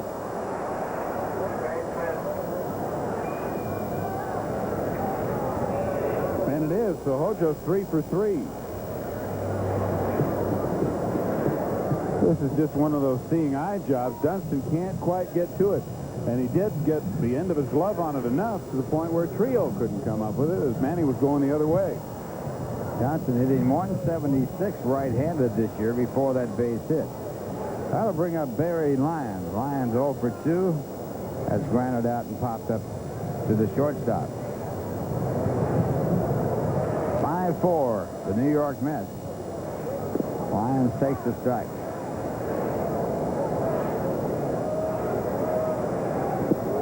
Mets have won 10 of their last 14 games.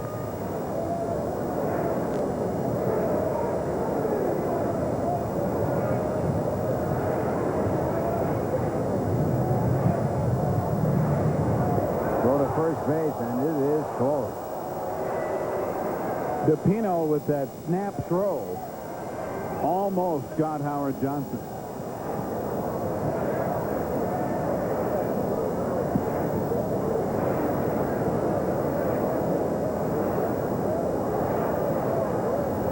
Well, he just barely got his hand on the bag. Had the throw been more to the runner's side of the bag, and Grace not had to bring the ball across, Hojo probably would have been picked off.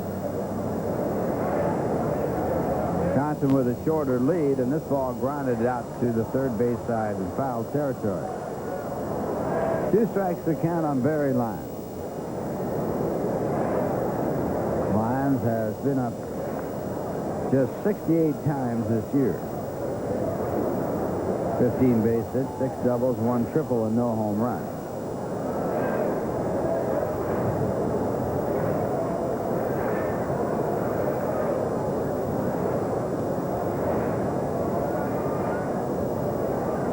Johnson with a shorter lead, and the pitch back hit hard up the middle, of base hit.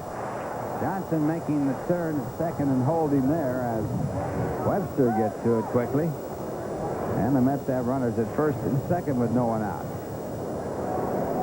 Good job of hitting by Barry Lyons, and a very good job of playing the outfield by Mitch Webster.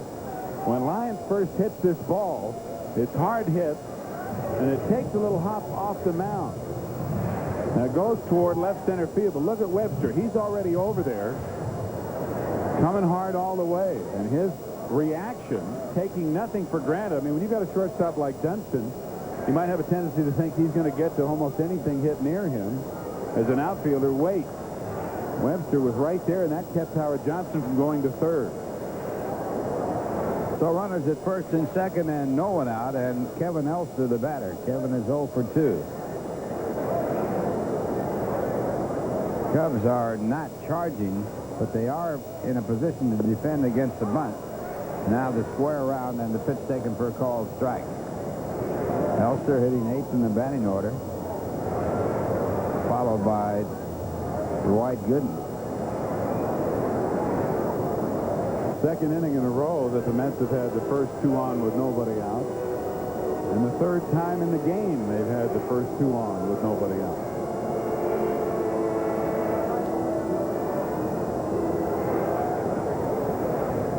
First inning they had 2 walks in their first 2 batters. Then in the 5th and now here in the 6th. Again, Elster squares and bunts it out to the pitcher. There's a play at third, the throw in the dirt.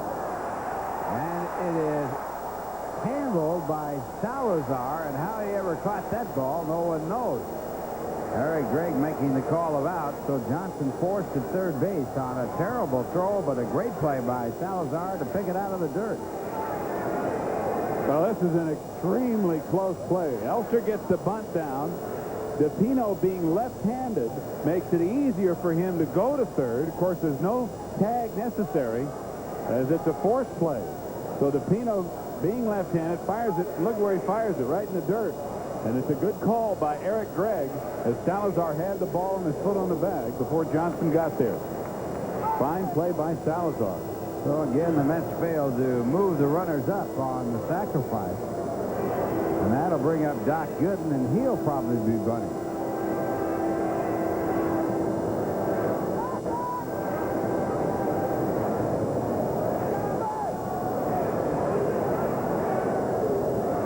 Gooden has grounded out the 2 times he has been up.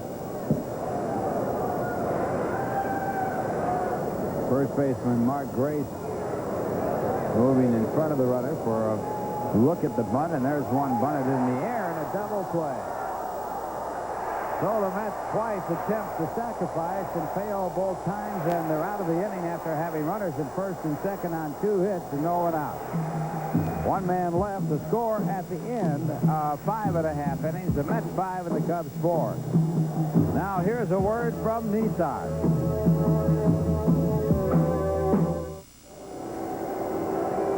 You don't want to talk about these things in terms of individuals, but one of the things that the Mets have to be concerned about collectively is that collectively they have been unable to do the little things. Advance base runners, get a runner home from third with less than 2 outs. The kinds of things, even though they're winning, even though they lead by 8 games, that may come back to haunt them in a short series in the postseason. And those little things have been absent for the most part all season long. That inning, indicative of that, as both Elster and Gooden tried to move the runners over. Neither could. And with 2 on and nobody out, all of a sudden an unsuccessful sacrifice and a double play, and the inning's over. Earlier in this ball game in the 4th inning, Johnson led off with a double, and then Barry Lyons popped up at the shortstop. Elster grounded out, and Gooden grounded out, and the runner left at second. They couldn't even get him to third, and it's not a rap at any one particular player. It's just been the way this team has failed, really, to do those things all year long. Well, they have overcome it most of the time with great pitching. And 124 home runs on the year hadn't hurt either. So Sean Dunston taking the first pitch, as he has every time up. And this time he grounds it in the hole and gets on, and he represents the tying run. So Dunston the base hit as he leads off here in the 6th inning. I saw Dunston in the clubhouse this morning before the game as he hits his breaking ball at the end of the bat and then flips it away. And I said, how you doing, Sean? He says, just trying to get some pitches. And that's really the story of it. He may have hurt himself. As a trainer and Don Zimmer are both out there at first base talking to him, along with Jose Martinez, the first base coach.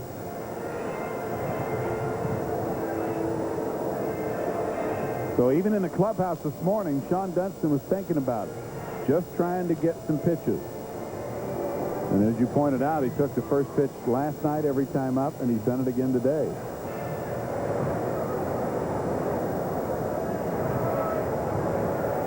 Well, apparently he's going to stay in the game, so let's check out the rest of the laters. These are in the American League laters. They're all in the top half. That's right. The Nissan scoreboard replete with laters today. These are not quite as far along as they're in the top half. Detroit at New York, Oakland at Kansas City, California at Texas. That's all that's on tap later in the American League. Detroit in second place, a game back of Boston. Oakland with a magic number of 13, leading by 10.5. Now it's Salazar and a throw to first base as Salazar moves into bunting position. Salazar with a base hit and a strikeout in his 2 appearances. 18 hits in this game, 10 by the Mets. And we're in the bottom half of the 6th inning with no one out.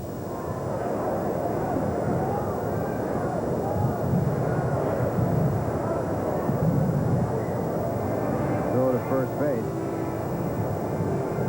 I'll tell you, that's tough when a guy may be hurting. So you throw there, make him dive back into the bag a couple of times. Rub a little salt in that wound.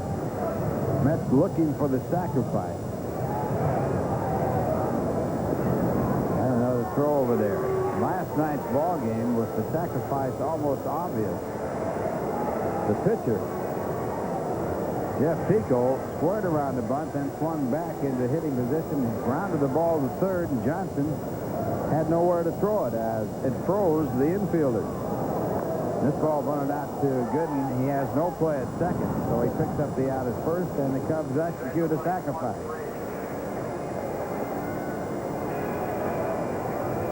So the tying run moves down to second with 1 man out, and we're going to have a pinch hitter for the pitcher. Gooden with an easy play, but because the ball hit the ground and bounced so high in the air, Dunston, who runs well, even though he may be hurting, was almost to second base, and Doc only had to play at first. The pinch hitter is DeCenzo. Doug DeCenzo, who hadn't been here very long.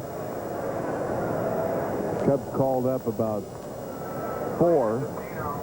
He has started 4 games and has had 10 hits in the 4 games. Made his debut against Cincinnati on September 2nd and had 3 hits in that ball game. He's a switch hitter, and he batted .295 at Iowa with 6 home runs, 49 runs batted in 132 games. From Cleveland, Ohio.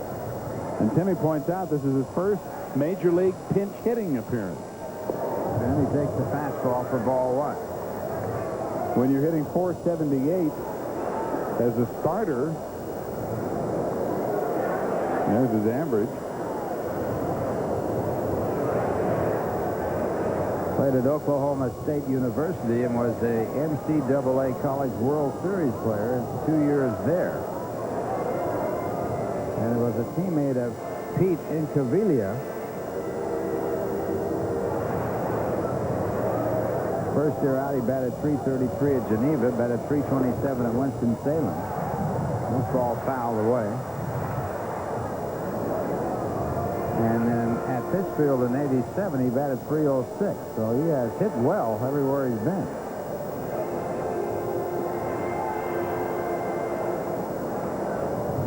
Cubs 12th round selection in the June 1985 draft. Doug DeCenzo has good speed. And gets it off the hands of the shortstop, Elster. Go to first base in time for the out, and on the play, Dunston goes over to third.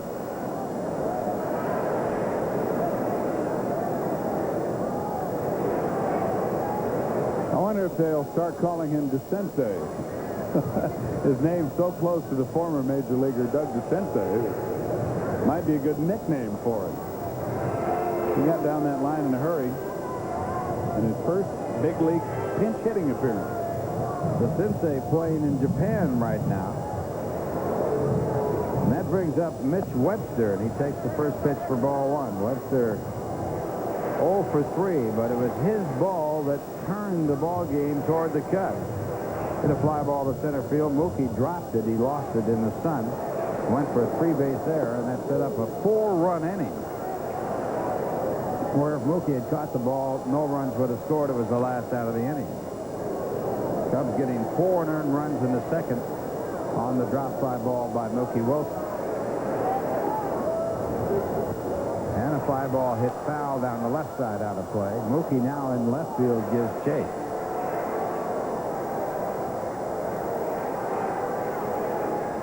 Mets leading 5-4. The Cubs with a runner at third, 2 men out. Bottom half of the 6th inning.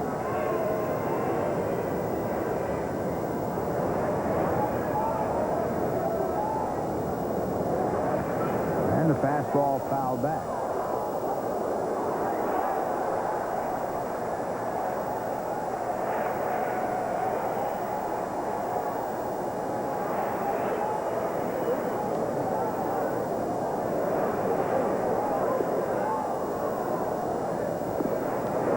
Gooden just does miss, and that puts the count at 3-2.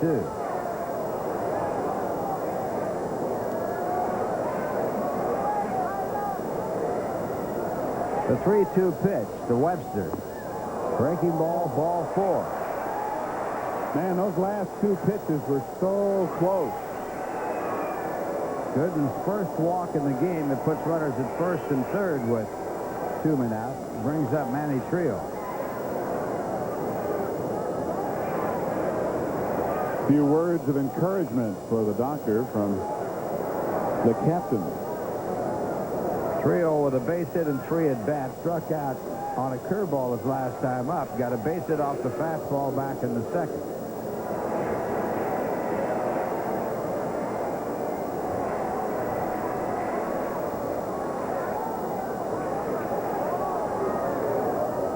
And the first pitch in there called strike.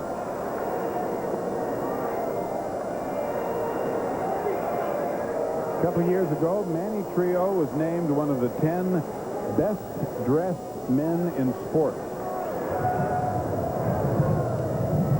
Runner-up was Lenny Dykstra. I don't think Lenny would make the list even today. Although Lenny has improved his Very much so. wardrobe. Of course, it wouldn't take much. He has matching shoes now. 1 strike to count to Manny Trio. And Manny has an agent that's rather interesting. Handles all of his financial deals and keeps all the money. His wife. Runner goes, and the throw by Lyons is down there, and staying at third base is Dunston as the Cubs get another stolen base. That's 15 in a row for Chicago since the last time they had somebody thrown out. Watch Jeffries. He tries to decoy Dunston at third base here. Webster had a huge jump. And Dunston, after falling, turns around a little bit in an effort to make Dunston think that the ball might have gotten by him. But Dunston didn't bite.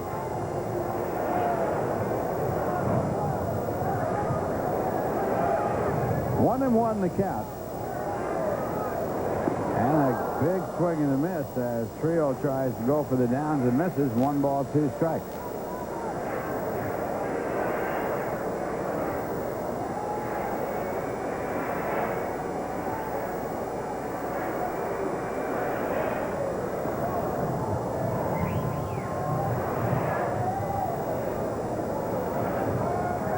Gooden with a curveball hit up the middle. A base hit, 2 runs a score. And the Cubs take the lead with the big base hit by Manny Trio.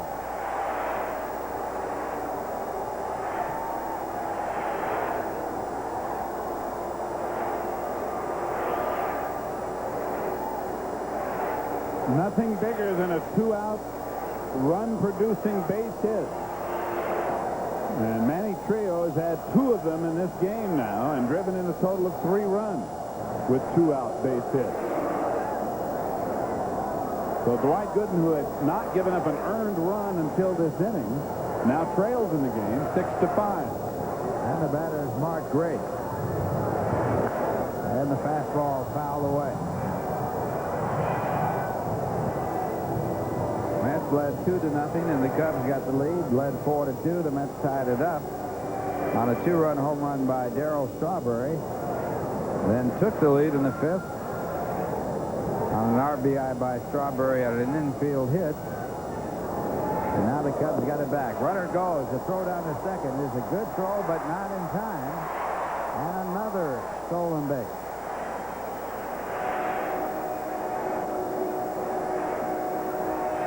Trio's second stolen base in as many attempts this year, and the Cubs' third stolen base without anybody being caught this afternoon. And against Dwight Gooden, teams continue to run. And now Bob McClure starts warming up. Gooden back and missing low in the count. 2 balls, 1 strike. Cubs coming into this game with a ratio of success in stolen bases of 60.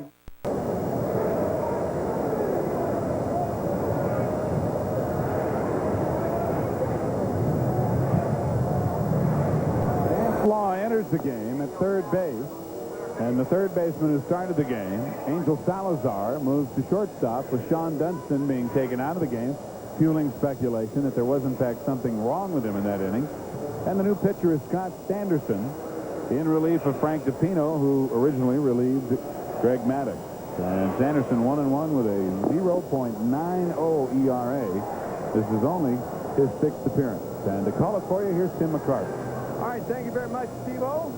Mookie Wilson takes a strike against Scott Sanderson, a 6-5 ball game. The Cubs with 4 in the 2nd, 2 in the 6th. The Mets with 2 in the 1st and 3rd, and 1 in the 5th. Ground ball, left field base hit. So Wilson, for the 2nd time in this game, singles to left, and his hot hitting continues. And it's hit in, Mookie has hit in 14 of his last 15 games. And he entered this game hitting close to 400 over the last 25. Mookie waited on that off-speed pitch very well and lashed it the other way. Sean Dunston, by the way, leaving the game because of a sprained left ankle. Gregg Jeffries is 1 for 2 with a walk and a run scored, and a high fastball misses. The Mets 2-6 against the Cubs this year at Wrigley Field. So, like a haunted castle, they want to get out, and in a hurry, hopefully with their lives.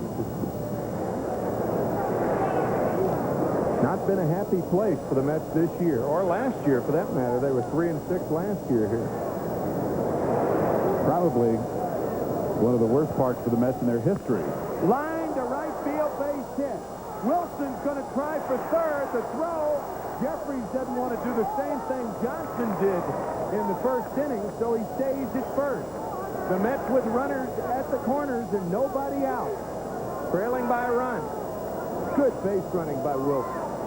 And a great throw by Dawson, and Salazar really helped keep Jeffries at first with a very good decoy. Dawson makes this throw in such a way that it can be cut off, and Salazar fakes like he's going to cut it off. And so Jeffries really put the brakes on in a hurry. As soon as Salazar goes up for this ball, boom, Jeffries stops. And that's all you have to do, is give the guys in the infield as an outfielder a chance to cut the ball off, and then you can hold the runner. But Wilson safely to third, and it's another chance for New York. So the Mets have greeted Scott Sanderson, relieving Frank DiPino.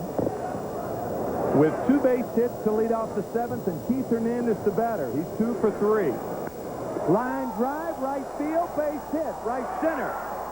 Jeffries very timid. However, he did have to hold up to see if Webster had a shot at that ball. Wilson scores. It's now a tied ball game. Hernandez' 3rd hit and 2nd RBI. This is the 4th inning in this game as the Mets have had 2 on with nobody out to start an inning. Boy, Hernandez all over this pitch. And I guess from where Jeffries was, it appeared as if Webster might be able to run that ball down. So Jeffries only able to go to 2nd, but still nobody out, and the Mets have retied the game. Darryl Strawberry now.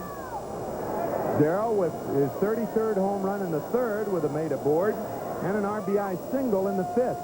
Chance to do more damage, and Vance Law is now out to talk to Scott Sanderson. You know what this is all about. This is to give the bullpen some time.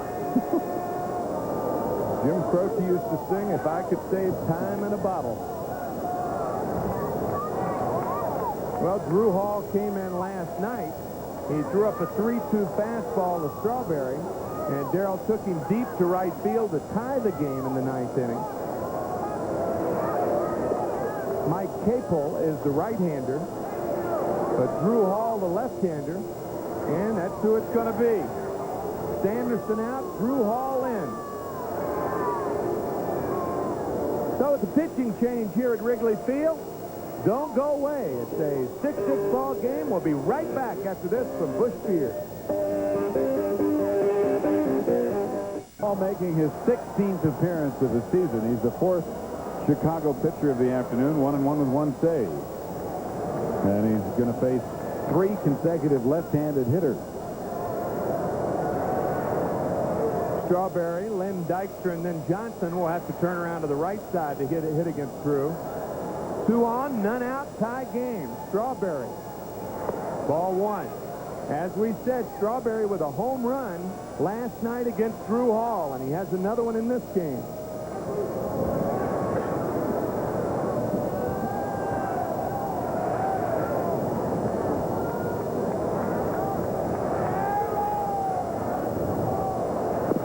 Slider for a strike. 1 ball, 1 strike to Strawberry.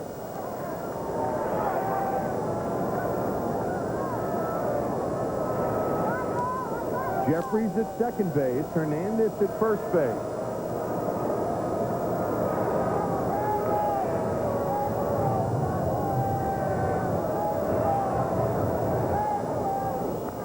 Little looper to left field. Oncoming Palmeiro can't get to it.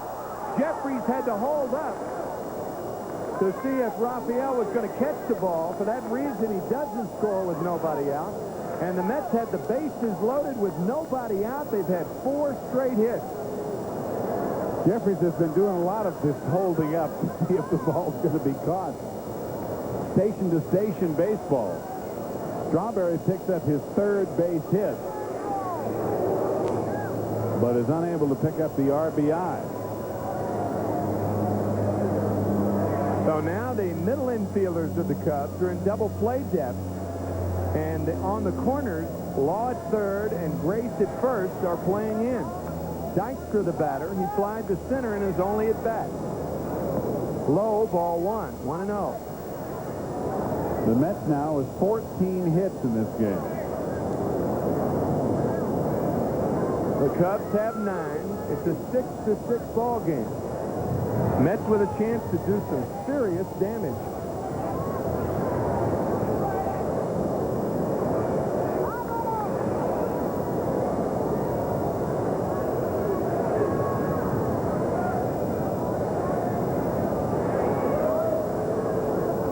Ball 2. 2 balls and no strikes.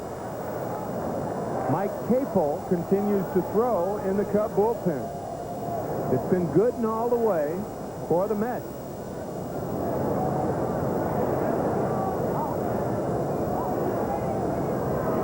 Don Zimmer tied to be fifth.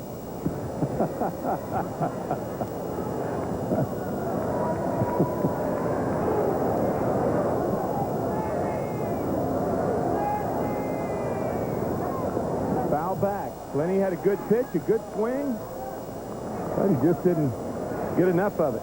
2-1 to Dykstra, who entered the game for Kevin McReynolds back in the 5th inning. Wind blowing out to left field from the right field line through the left field fence, and there you can see the August scoreboard here at Wrigley Field.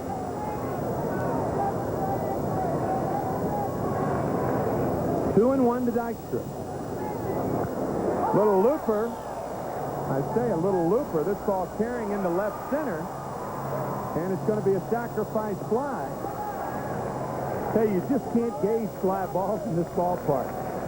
It happened to me earlier. I thought a ball was smoked when it wasn't, and that one didn't look like it was and carried. But that wind certainly didn't hurt Dykstra's ball as he gets the RBI on the sacrifice fly. In fact, you could see Webster start to break in, and then he had to go back as well as over to make the catch. So Dykstra's sac fly unties it. Again. Yeah, again, right.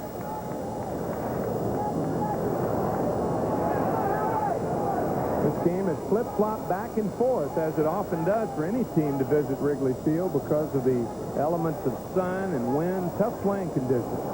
Howard Johnson fouls one back, 0-1 to Hojo. 1 out, 2 on, 7-6 New York here in the 7th. Just keep watching Gregg Jeffries day in and day out, and I just don't think it's premature or an overstatement to say that he has awakened this lineup.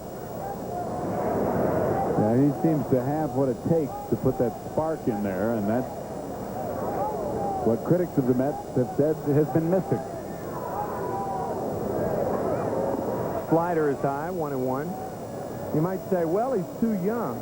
Well, you know, there are a lot of adults that go through Christmas morning in rather apathetic fashion until a child shows up. Right. So the youngsters can add spark. And he has certainly done that. This is his 10th game, and he already has 15 base hits, including 3 homers. 1-1 to Johnson. Ball and 2 strikes now. And there's more to it than the fact that Jeffries has produced offensively. It's just, it has a lot to do with the manner in which he goes about his work and his attitude and his intensity for the game. And it's not unfair either to say that a lot of that intensity on the part of the Mets has been lacking this year. It's a fair statement. Slider is high, 2 balls, 2 strikes to Hojo, who is 3 for 3 on the afternoon. He drove in his 59th run back in the 1st.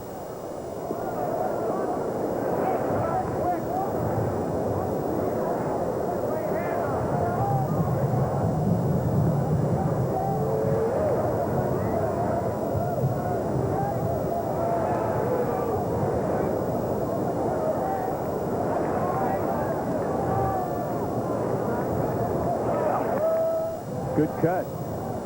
Still 2-2. Talk about good cuts, because if you keep having good cuts, you're going to get your share of base hits. The at-bats are so important. It's not necessarily what you come up with. If you approach a good at-bat like it were your last at-bat, then you're going to more often than not come away with good numbers, or at least maximize your ability.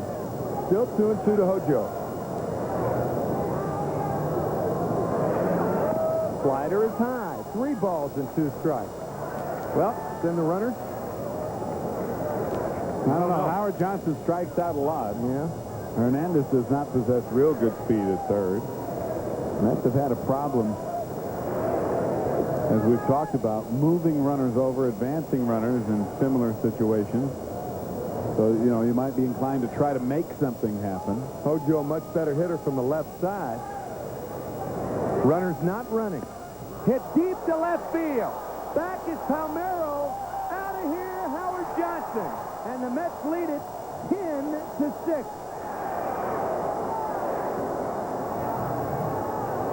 And again, it's Drew Hall who gets victimized with the home run, as he did last night.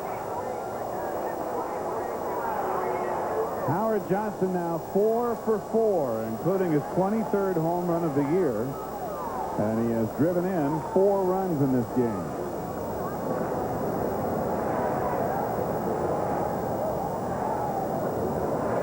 So a big blast by Howard Johnson puts the Mets on top 10-6. A 3-2 pitch. And Hojo right on it. You talk about good cut. Ooh, good at bat. Yep, good at bat. He's laid off the high pitch, laid off the low and away pitch, fouled off a couple of tough ones.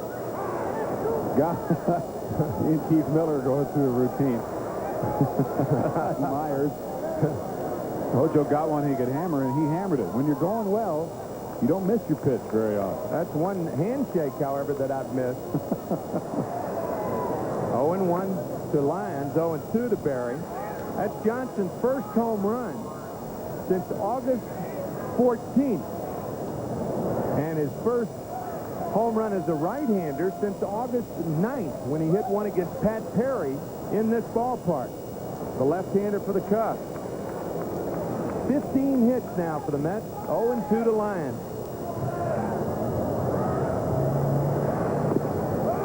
And the fastball gets Berry. He's out of there. First strikeout for Hall, and the batter, Kevin Elster. Well, Hall came in last night. He served up the game-tying home run to Darryl Strawberry in the 9th inning. And now a home run that has put the Mets up by 4 to Howard Johnson here in the 7th of this ball game. Kevin Elster now.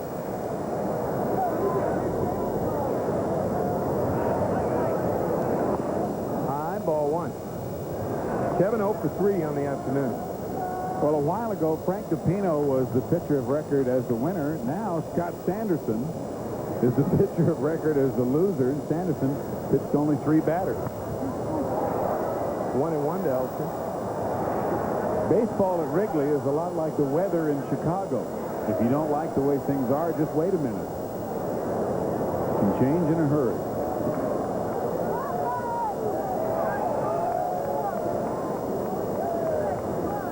Fandom here is fickle. Fickle, the finger of fandom. One laugh in may have missed. 2-1 to Elster. Boy, I used to enjoy that show. Pickle Finger of Fate Award, given every week. Great humor. Really a breakthrough in television for that show. And the Mets have broken through today with a 10-6 lead here in the 7th. But a lot can happen, as we've said. 3-1 to Elster with Dwight Gooden on deck. One of the few times you see a doctor waiting. 3-2. That is, of course, why those who visit doctors are called patients. You have to have a lot of it when you go to the doctor. But I would try to add to my mailing list. Get another group of people upset. This shouldn't be on your case. Line to left center. Over is Palmeiro, and he makes the play. A nice play by Rafael Palmeiro, but the Mets strike 5 times on 5 hits, and they strand no one. It's 10-6, middle of the 7th. We're back after this from AT&T.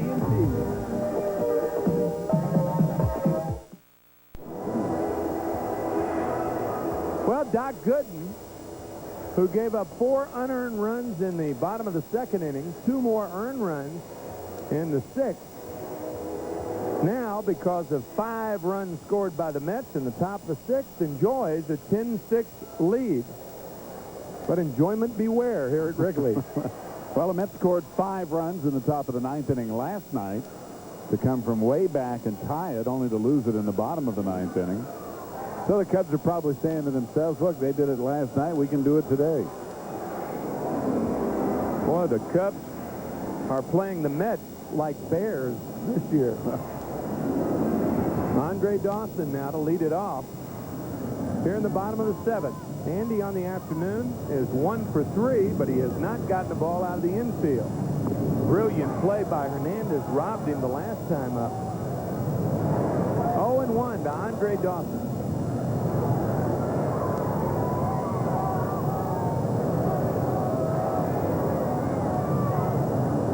Curveball foul back, 0-2.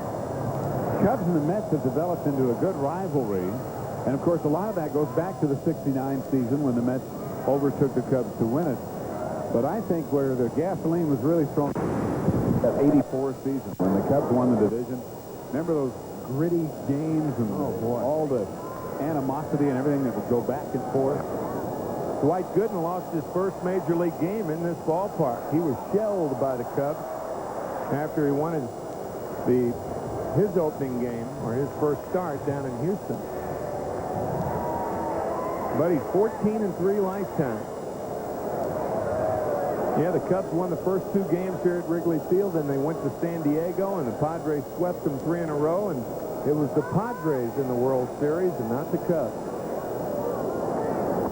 Swing and a miss. Boy, you talk about gas to gas, cheese to cheese, heat to heat.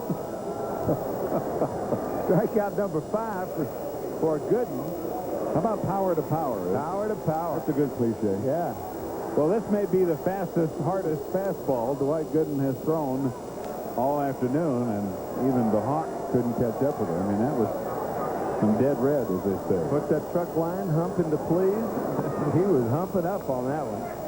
1-0 to Palmeiro, who is 1 for 3 on the afternoon with a stolen base.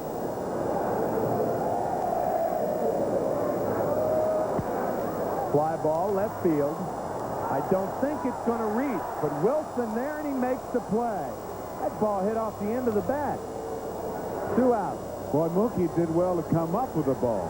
I mean, it was a very, very difficult play when it turned out, or it started out, as if it was going to be a routine fly ball. Watch this last-minute adjustment. Hello. Wind, sun. All you can do is say thanks and shake your head. Damon Berryhill swings and misses. Damon, a rough afternoon. He's 0 for 3.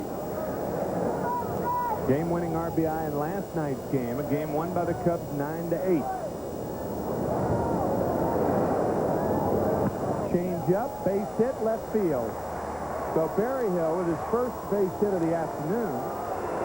And that'll send up Vance Law. Law entered the game in the 7th inning, top half of this inning, when Sean Dunston came up lame, a sprained left ankle. Vance hitting .291 now. He had been up near the 300 mark, but has been struggling of late. 8 homers and 63 RBI.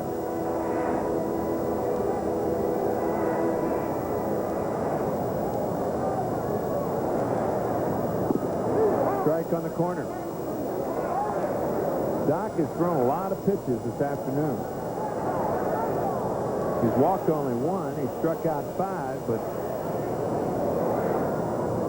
he has not retired the Cubs in order, with the exception of the 3rd inning. 0-2 to Law. And in case you missed it, Sean Dunston left with a slightly sprained right ankle. And that's what ended Vance Law's supposed day off. It was a right ankle, huh? I said left, but it was right ankle. Okay. All right. That's what Jay said. One of his ankles was slightly sprained. Well, I figured, you know, not knowing which one it was, I'd stand a 50% chance to be either right or wrong. 1-2 to Law.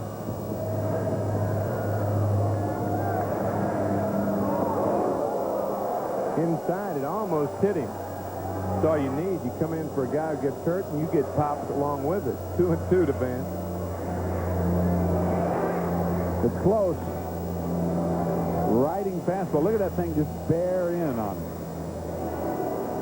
And that's when guys do get hit a lot of times with a fastball that looks like it's going to go straight, and then all of a sudden rides right in on you as you're moving in toward it. Out of play down the right field line. So it's Still 2-2. You know, most of the Cubs foul balls today, especially from the right-handed hitters, have been off the other side. That's always a good sign when Gooden pitches. Yeah, that shows he has his good velocity and some hop on the ball, too, because it's not only that you're late, it's that you can't get the fat part of the bat on the good part of the ball.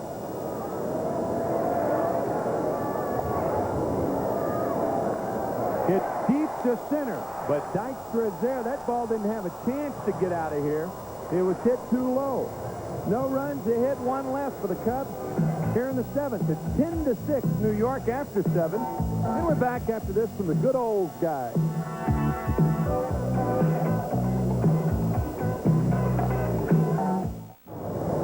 Tim McCarver along with Steve Zabriskie and Ralph Kiner. And Jay Horowitz, our pal Jay Horowitz. Jay, you're on camera again. Jay never comes in unless we have an on camera. That's right. You noticed that? He knew he was going to be on. Step down here, Jay, so they can get a good look at it. Right. This is Come on, Jay. This is our crack stat man who works so hard, Jay, and we appreciate everything. What? I need a raise. You need a raise, all right. You need one. You've lost one. Jay has lost one eye. Maybe that's a cross-eyed dominance you and Ralph are talking about. These binoculars work good, Jay. Great job, Jay, as always. Thanks, pal. And Keith Miller will be the pinch hitter for Doc Gooden as Randy Myers is up and throwing in the bullpen. Davey deciding that Doc's had enough. Giving up only 2 earned runs in 7 innings. And Keith Miller takes a fastball outside, his 4th tenure with the Mets this year. Miller hitting 186 with a homer and 4 RBIs. As a pinch hitter, he's 1 for 7. 1-1 to Miller. Keith, a guy who came up and sort of sparked the Mets last year, performing very well until he dislocated his finger with a head-first slide. Another slider for a strike, 1-2.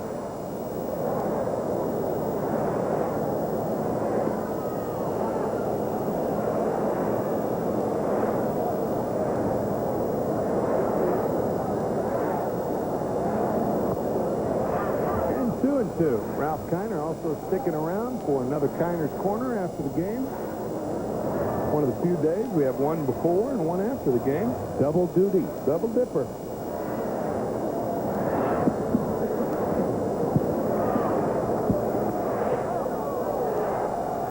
Fouled away, 2-2. Not a lot of scores to go over today, just this ball game. Get those laters, Ralph. You can run down those laters. All the other games in both leagues being played at night. Pirates playing the Montreal Expos tonight at Pittsburgh. High, ball 3. 3-2 to Miller. 10-6, New York on top. Here in the top of the 8th inning.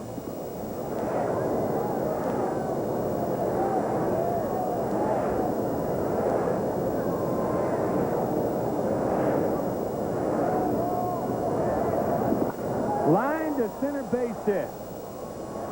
So Keith Miller takes that wide turn at first after singling to center. And that'll bring up Mookie Wilson, which was also against the Chicago Cubs back on June 5th. There goes Miller. Fastball is outside. The throw got him. Boy, right on the money. 1 out.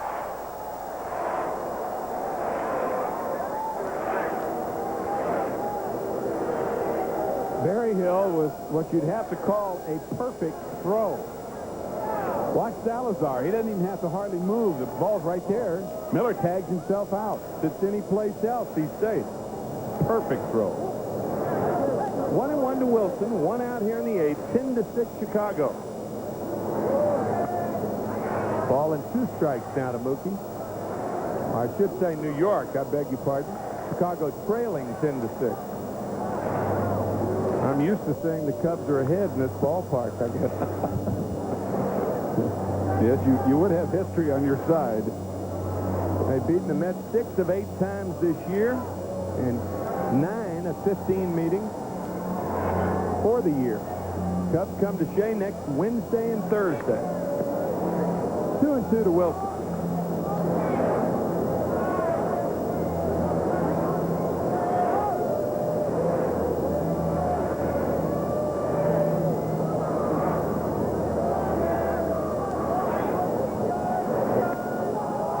Hit from Mookie Wilson. Boy, has he been on a tear.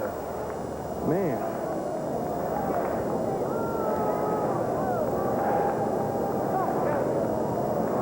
Mookie now 3 for 4 plus a walk. He has scored 3 runs in this game.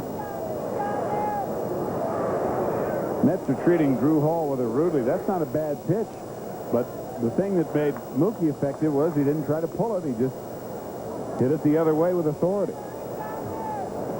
So here's Gregg Jeffries' first time as a right-hander this afternoon.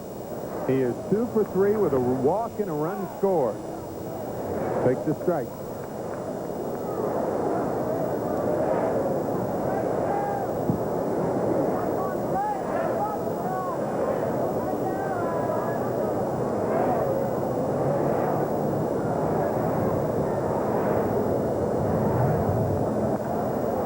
Hit to left field. Back is Palmeiro.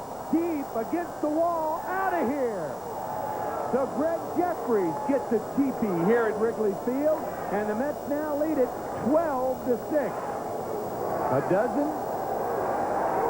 to a half dozen.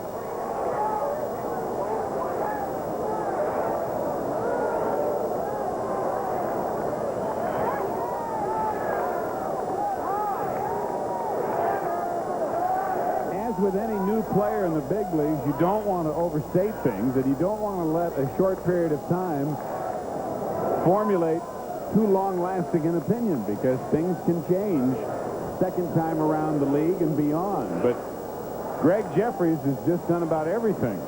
He's got 3 hits today, scored 3, driven in a couple. Keith Hernandez now takes the ball. And in 10 games, he's hit 4 home runs and driven in 7 while collecting 16 hits in those 10 games. He had 7 home runs in the minor leagues this year. Figure it out. Inside strike, 1-1 to Hernandez.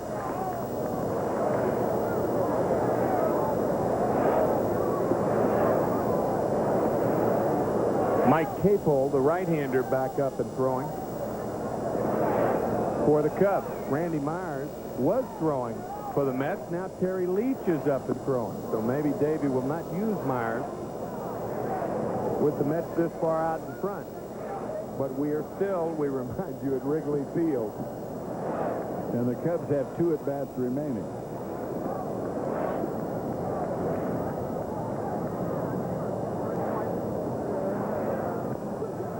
High chopper towards first. Taken by Mark Grace. And 2 out here in the 8th inning, and the batter Darryl Strawberry. Straw, a good day. 3 RBIs, 2 runs scored, 3 hits, including his 33rd homer of the year.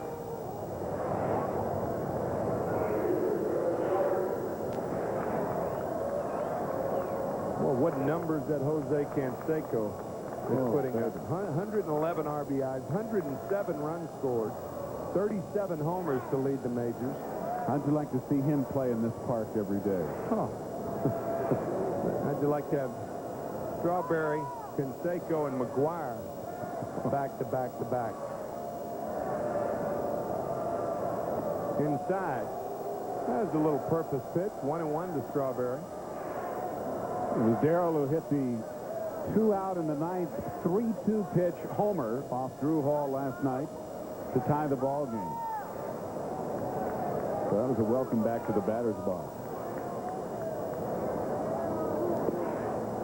Outside corner, 1 ball, 2 strikes to Strawberry.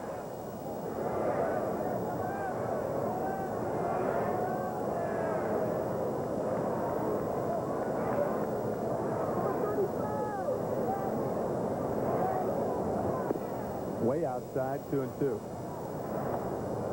Darryl does look a little more purposeful at the plate here in the month of September. He said that he was going to have a great September after a bad last half of July and all of August. 2-2. And if he makes good on his desire to do just that, the Mets should be able to cruise on out to the division championship, because they need Darryl Strawberry to hit if they're going to win consistently. Like he did the first 3 months of the season. He goes down on strikes on the slider. That's strikeout number 2 for Drew Hall, but the Mets with 2 more runs on a 2-run homer by Gregg Jeffries. That makes it 12-6 after 7.5. We're back after this from 7-Up Gold. His record, his 47th appearance, a couple of saves. Going to carry you through to the end of the game here, Steve. Thank you, Timmy. Mets comfortably in front. A dozen to half a dozen. Like a football score. Nobody can make an extra point today, however. And Terry Leach relieves the doctor, who pitches 7 innings. Dwight gave up 6 runs, but only 2 of them were earned. He allowed 10 base hits, make it. He struck out 5, and he walked 1.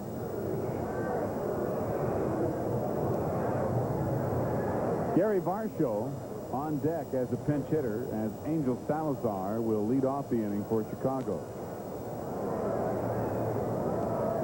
Salazar 1 for 3, had a single in the second inning and scored a run, and Leach's first pitch, a strike that Barry Lyons can't handle.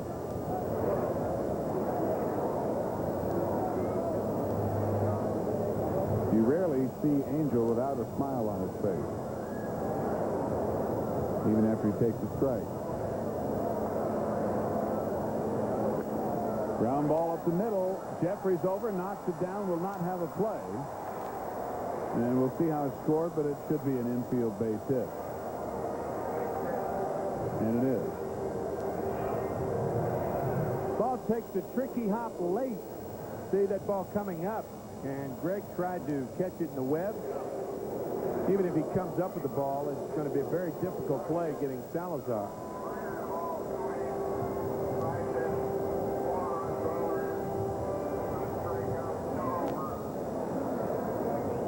Now Varsho hitting .304 with no homers and 3 RBIs. But as a pinch hitter, he is 7 for 14. Pops this one up in foul territory. Pozo's over there, but it's back in the first row out of play. Strike 1. Even I don't need a calculator to tell you that's 500 as a pinch hitter. And even if you say, well, it's only 14 at-bats. Well, 14 pinch hit at-bats is a respectable number of pinch hit at-bats. Good sample, it is. Right.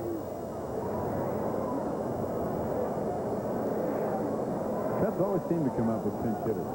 Had Bosley several years ago, for a couple of years, the leading pinch hitter.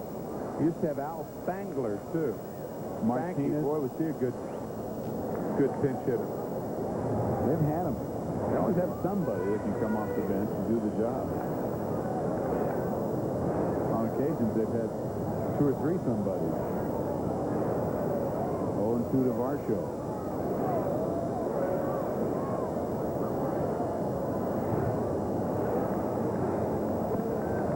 Just outside, 1-2.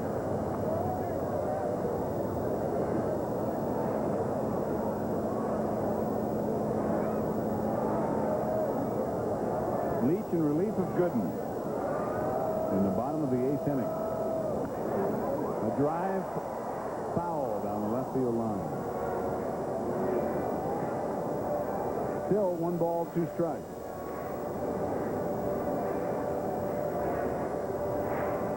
Salazar at first with nobody out. And after Varsho, the top of the order, and Mitch Webster for Chicago.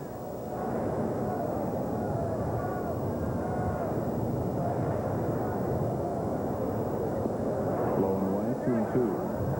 Hernandez playing well behind Salazar at first base as Angel gets off the bag. Keith moves farther back.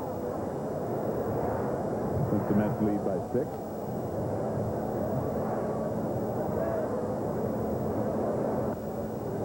Fly ball to left field. Wilson coming in. 1 away.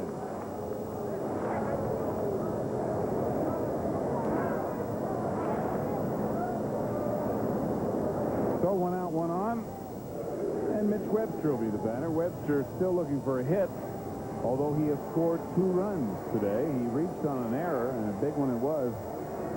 A 2-run, 3-base error by Mookie Wilson in center field at the time in the 2nd inning. He walked, stole a base, and scored in the 6th. And he skies this one to left field. Wilson calling off Dykstra. 2 away.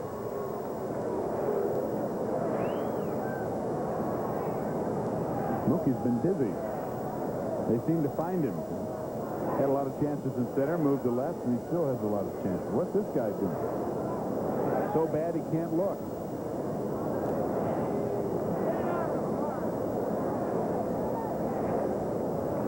Nice turban.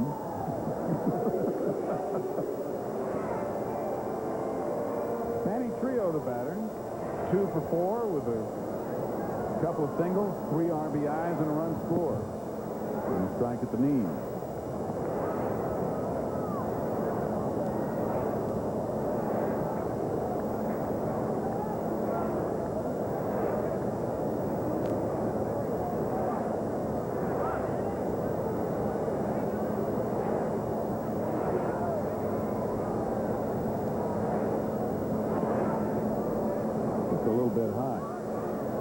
Be a high strike this year, but we haven't seen it. Let's put it this way, a higher strike. 1-1.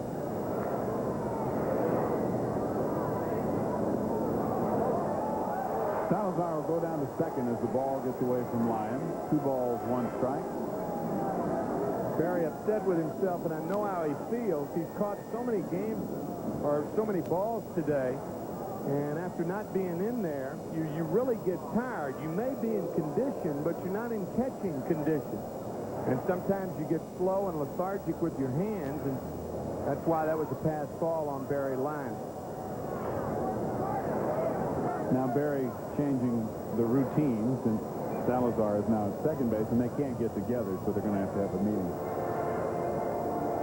Barry was trying to signal to him what it was going to be, but Terry was unsure. Now Kevin Elster comes in because he too wants to know. So the infield can be apprised of the pitch. See Barry shaking his head there. He's upset. Here it is, a 6-run ball game. You really care about little things like that. You want to really keep your porch clean back there. Well hit to center, but an easy play, and Dykstra has it for the final out. So a leadoff infield base hit goes for Knott. And at the end of 8, it's still Mets 12, Cubs 6. And we're back to Wrigley in the fading sunlight after this for Michelob. And there are his numbers. He opened the season with Iowa, and it's been recalled twice by the Cubs prior to September 1. This is his 3rd stint with Chicago. And Len Dykstra, the first batter he faces here in the 9th inning. The Mets leading 12-6. Dykstra 0 for 1, and he drove in a run with a sacrifice fly in the 7th.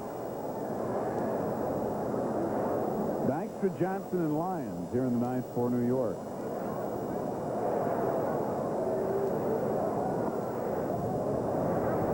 One. Capel, the 5th pitcher. Don Zimmer is sent out there today. And the guy who pitched the least amount of time is on the losing side of the ledger at the moment. Foul ball back at it. 1 ball, 2 strikes. That caused a stir. Yeah, I was looking at you, and then you jumped. And I jumped. Scared me to death.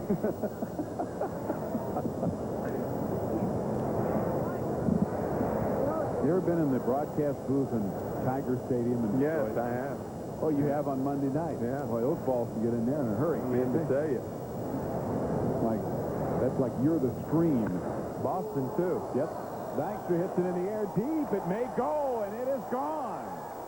Len Dykstra with yet another home run for the New York Mets, and it is 13-6 New York.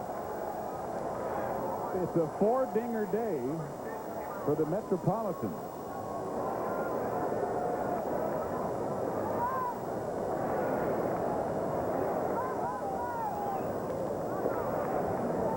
You know, something that I have thought about lately, everybody's talking about going to light and breaking from tradition.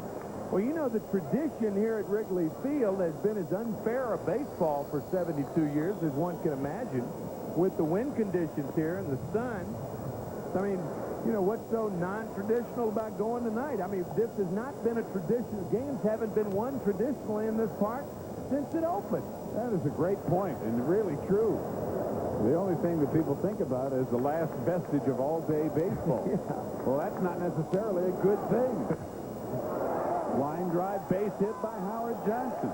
I think that's his first 5-hit game ever. Joe 5 for 5, 3 singles, a double, and his 23rd home run of the year.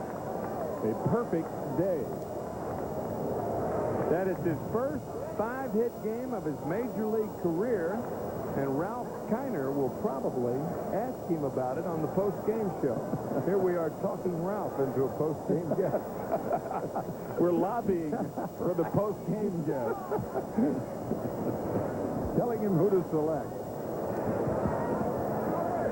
Nobody out in the ninth. Again, the Mets get the first 2 on with nobody out. One of them goes all the way around as Dykstra leads off with a home run.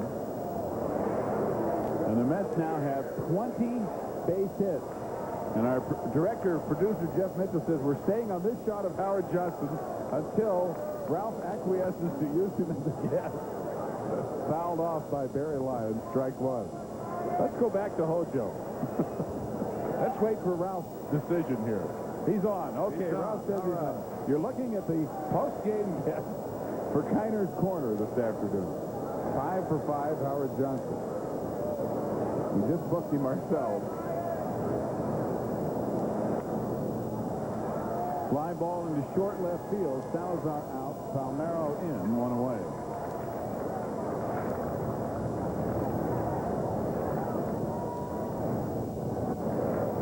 So Barry Lyons 1 for 5. And the batter Kevin Elster, who has yet to join the hit parade.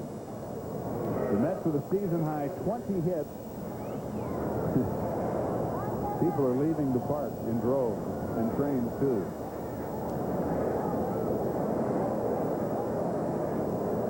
Outside ball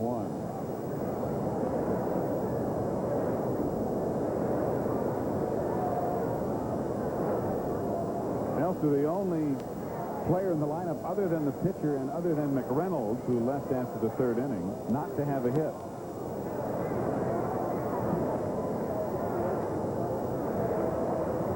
Kevin has hit 2 balls very well, however, but they were caught. 2 balls, no strikes.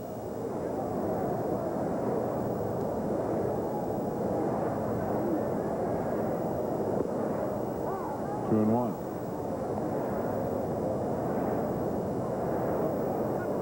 Check this out. Practice some free throws. Better not bank any there, I'll tell you that. How in the world could you shoot baskets from that balcony? Maybe you shoot it from the bottom balcony. Elster hits one deep, but this one looks like it's going to stay in the park. It does. Webster makes the catch. Johnson retreats to first base now with 2 out. So Terry Leach will get a chance to swing the bat. They're hitting 154 with no homers and 3 RBIs. This is only his 14th at bat of the year.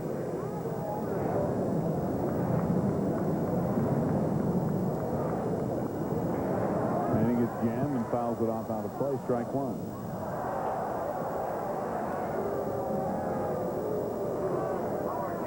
It is a 13-6 ball game. We're in the top of the 9th inning with 1 on and 2 out.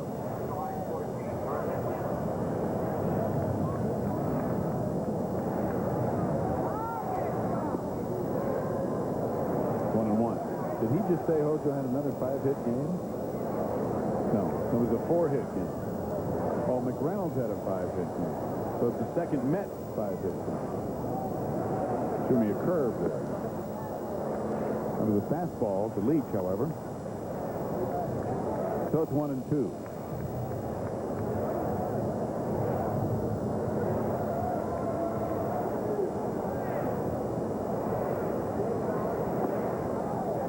Boy, that just did miss. 2 and 2.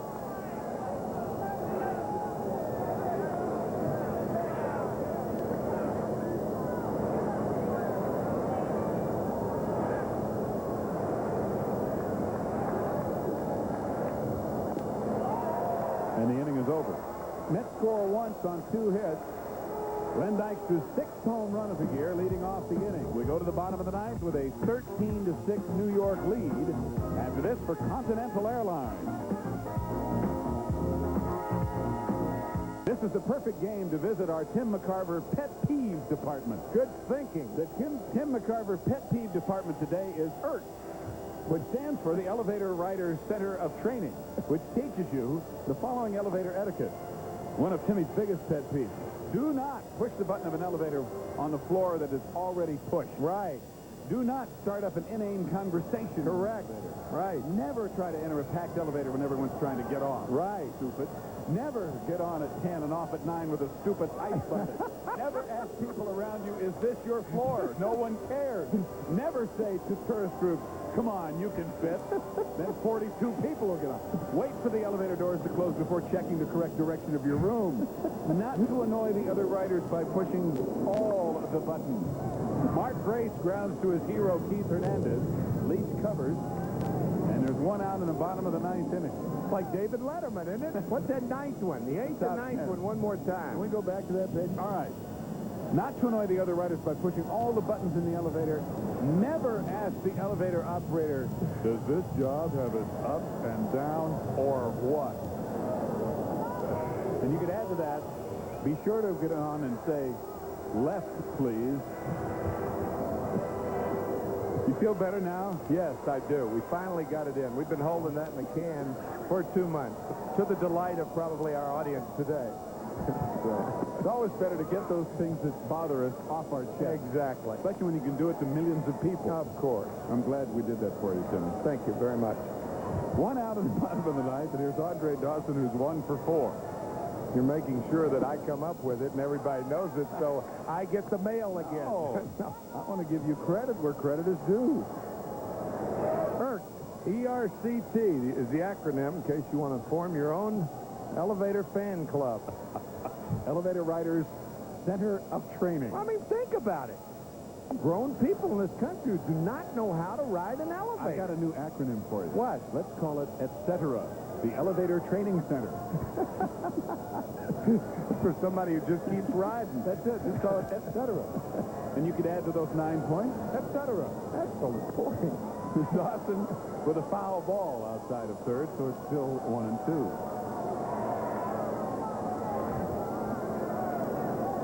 Now for a printed transcript of those 9 points of riding an elevator by Tim McCarver. Plus 50 cents for postage and handling, too. Be sure to enclose a stamped self-addressed envelope, however. You get a name tag back. That you can wear on an elevator. Mm-hmm. Perfect. Foul back as Dawson just did get a piece of it. 1 and 2 still. Terry Leach trying to shut things down here in what has been a long afternoon for both teams. In referring to last night's game this morning in the clubhouse before the game, David Johnson called it the good, the bad, and the ugly. And it seems like Wrigley Field games have a lot of all three. Scripts you've never seen before. Right. Total ad-lib. 2 and 2 to Dawson.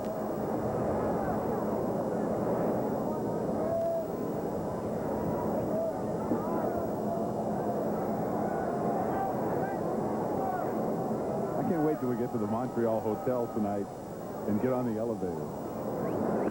I can. Base hit left field. Dawson's second hit, the first allowed by Leach. The Cubs have not exactly been silent. They have an even dozen hits now themselves. So we've had 19 runs and 32 hits. Second hit of the day for Dawson.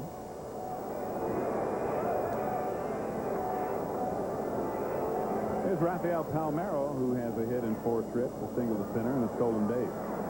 Ever figured up how much time we spend on elevators? And I'm sure we're not unlike a lot of businessmen who can certainly relate to that. Whatever it is, it's far too much, especially those people when you're trying to get down to the lobby that get on, as you pointed out, at 10 with an ice bucket in their hand and go to 9 because there's only ice on the odd-numbered floors. Makes me want to choke the people who designed the hotel that way. And then, of course, there's little Johnny who punches every button. All 24. And you get on at 25. And you're in a hurry. Fun. Ooh, baby.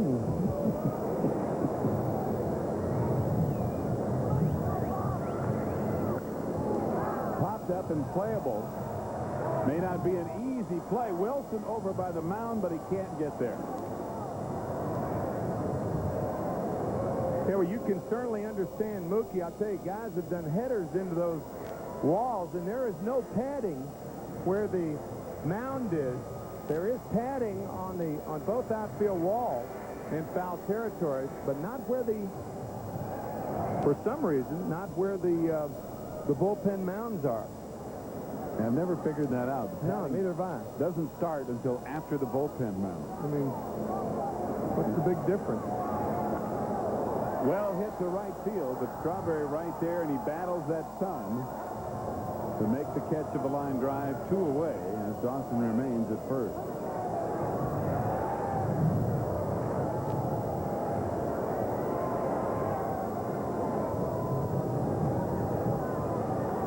So Terry Leach will try to get the last out here in the 9th inning, and it'll be Damon Berryhill, 1 for 4 on the afternoon, who will try to prevent that from happening. Strike 1. Dwight Gooden looks as if he's going to win this ball game, and as always, the doctor makes a donation of $1,000 to a children's hospital, and he will donate $1,000 to the Children's Memorial Hospital of Chicago. 1-1 outside. Leach is not in a position to receive a save.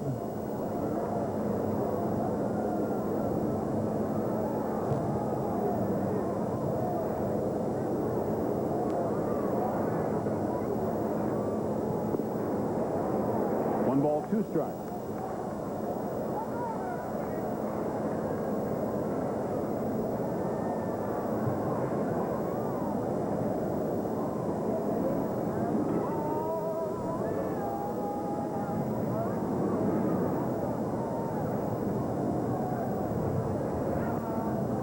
Fly ball left field. This should do it. Mookie Wilson in position, and the game is over. Terry Leach pitches the last 2 in relief of Dwight Gooden, gives up a couple of hits.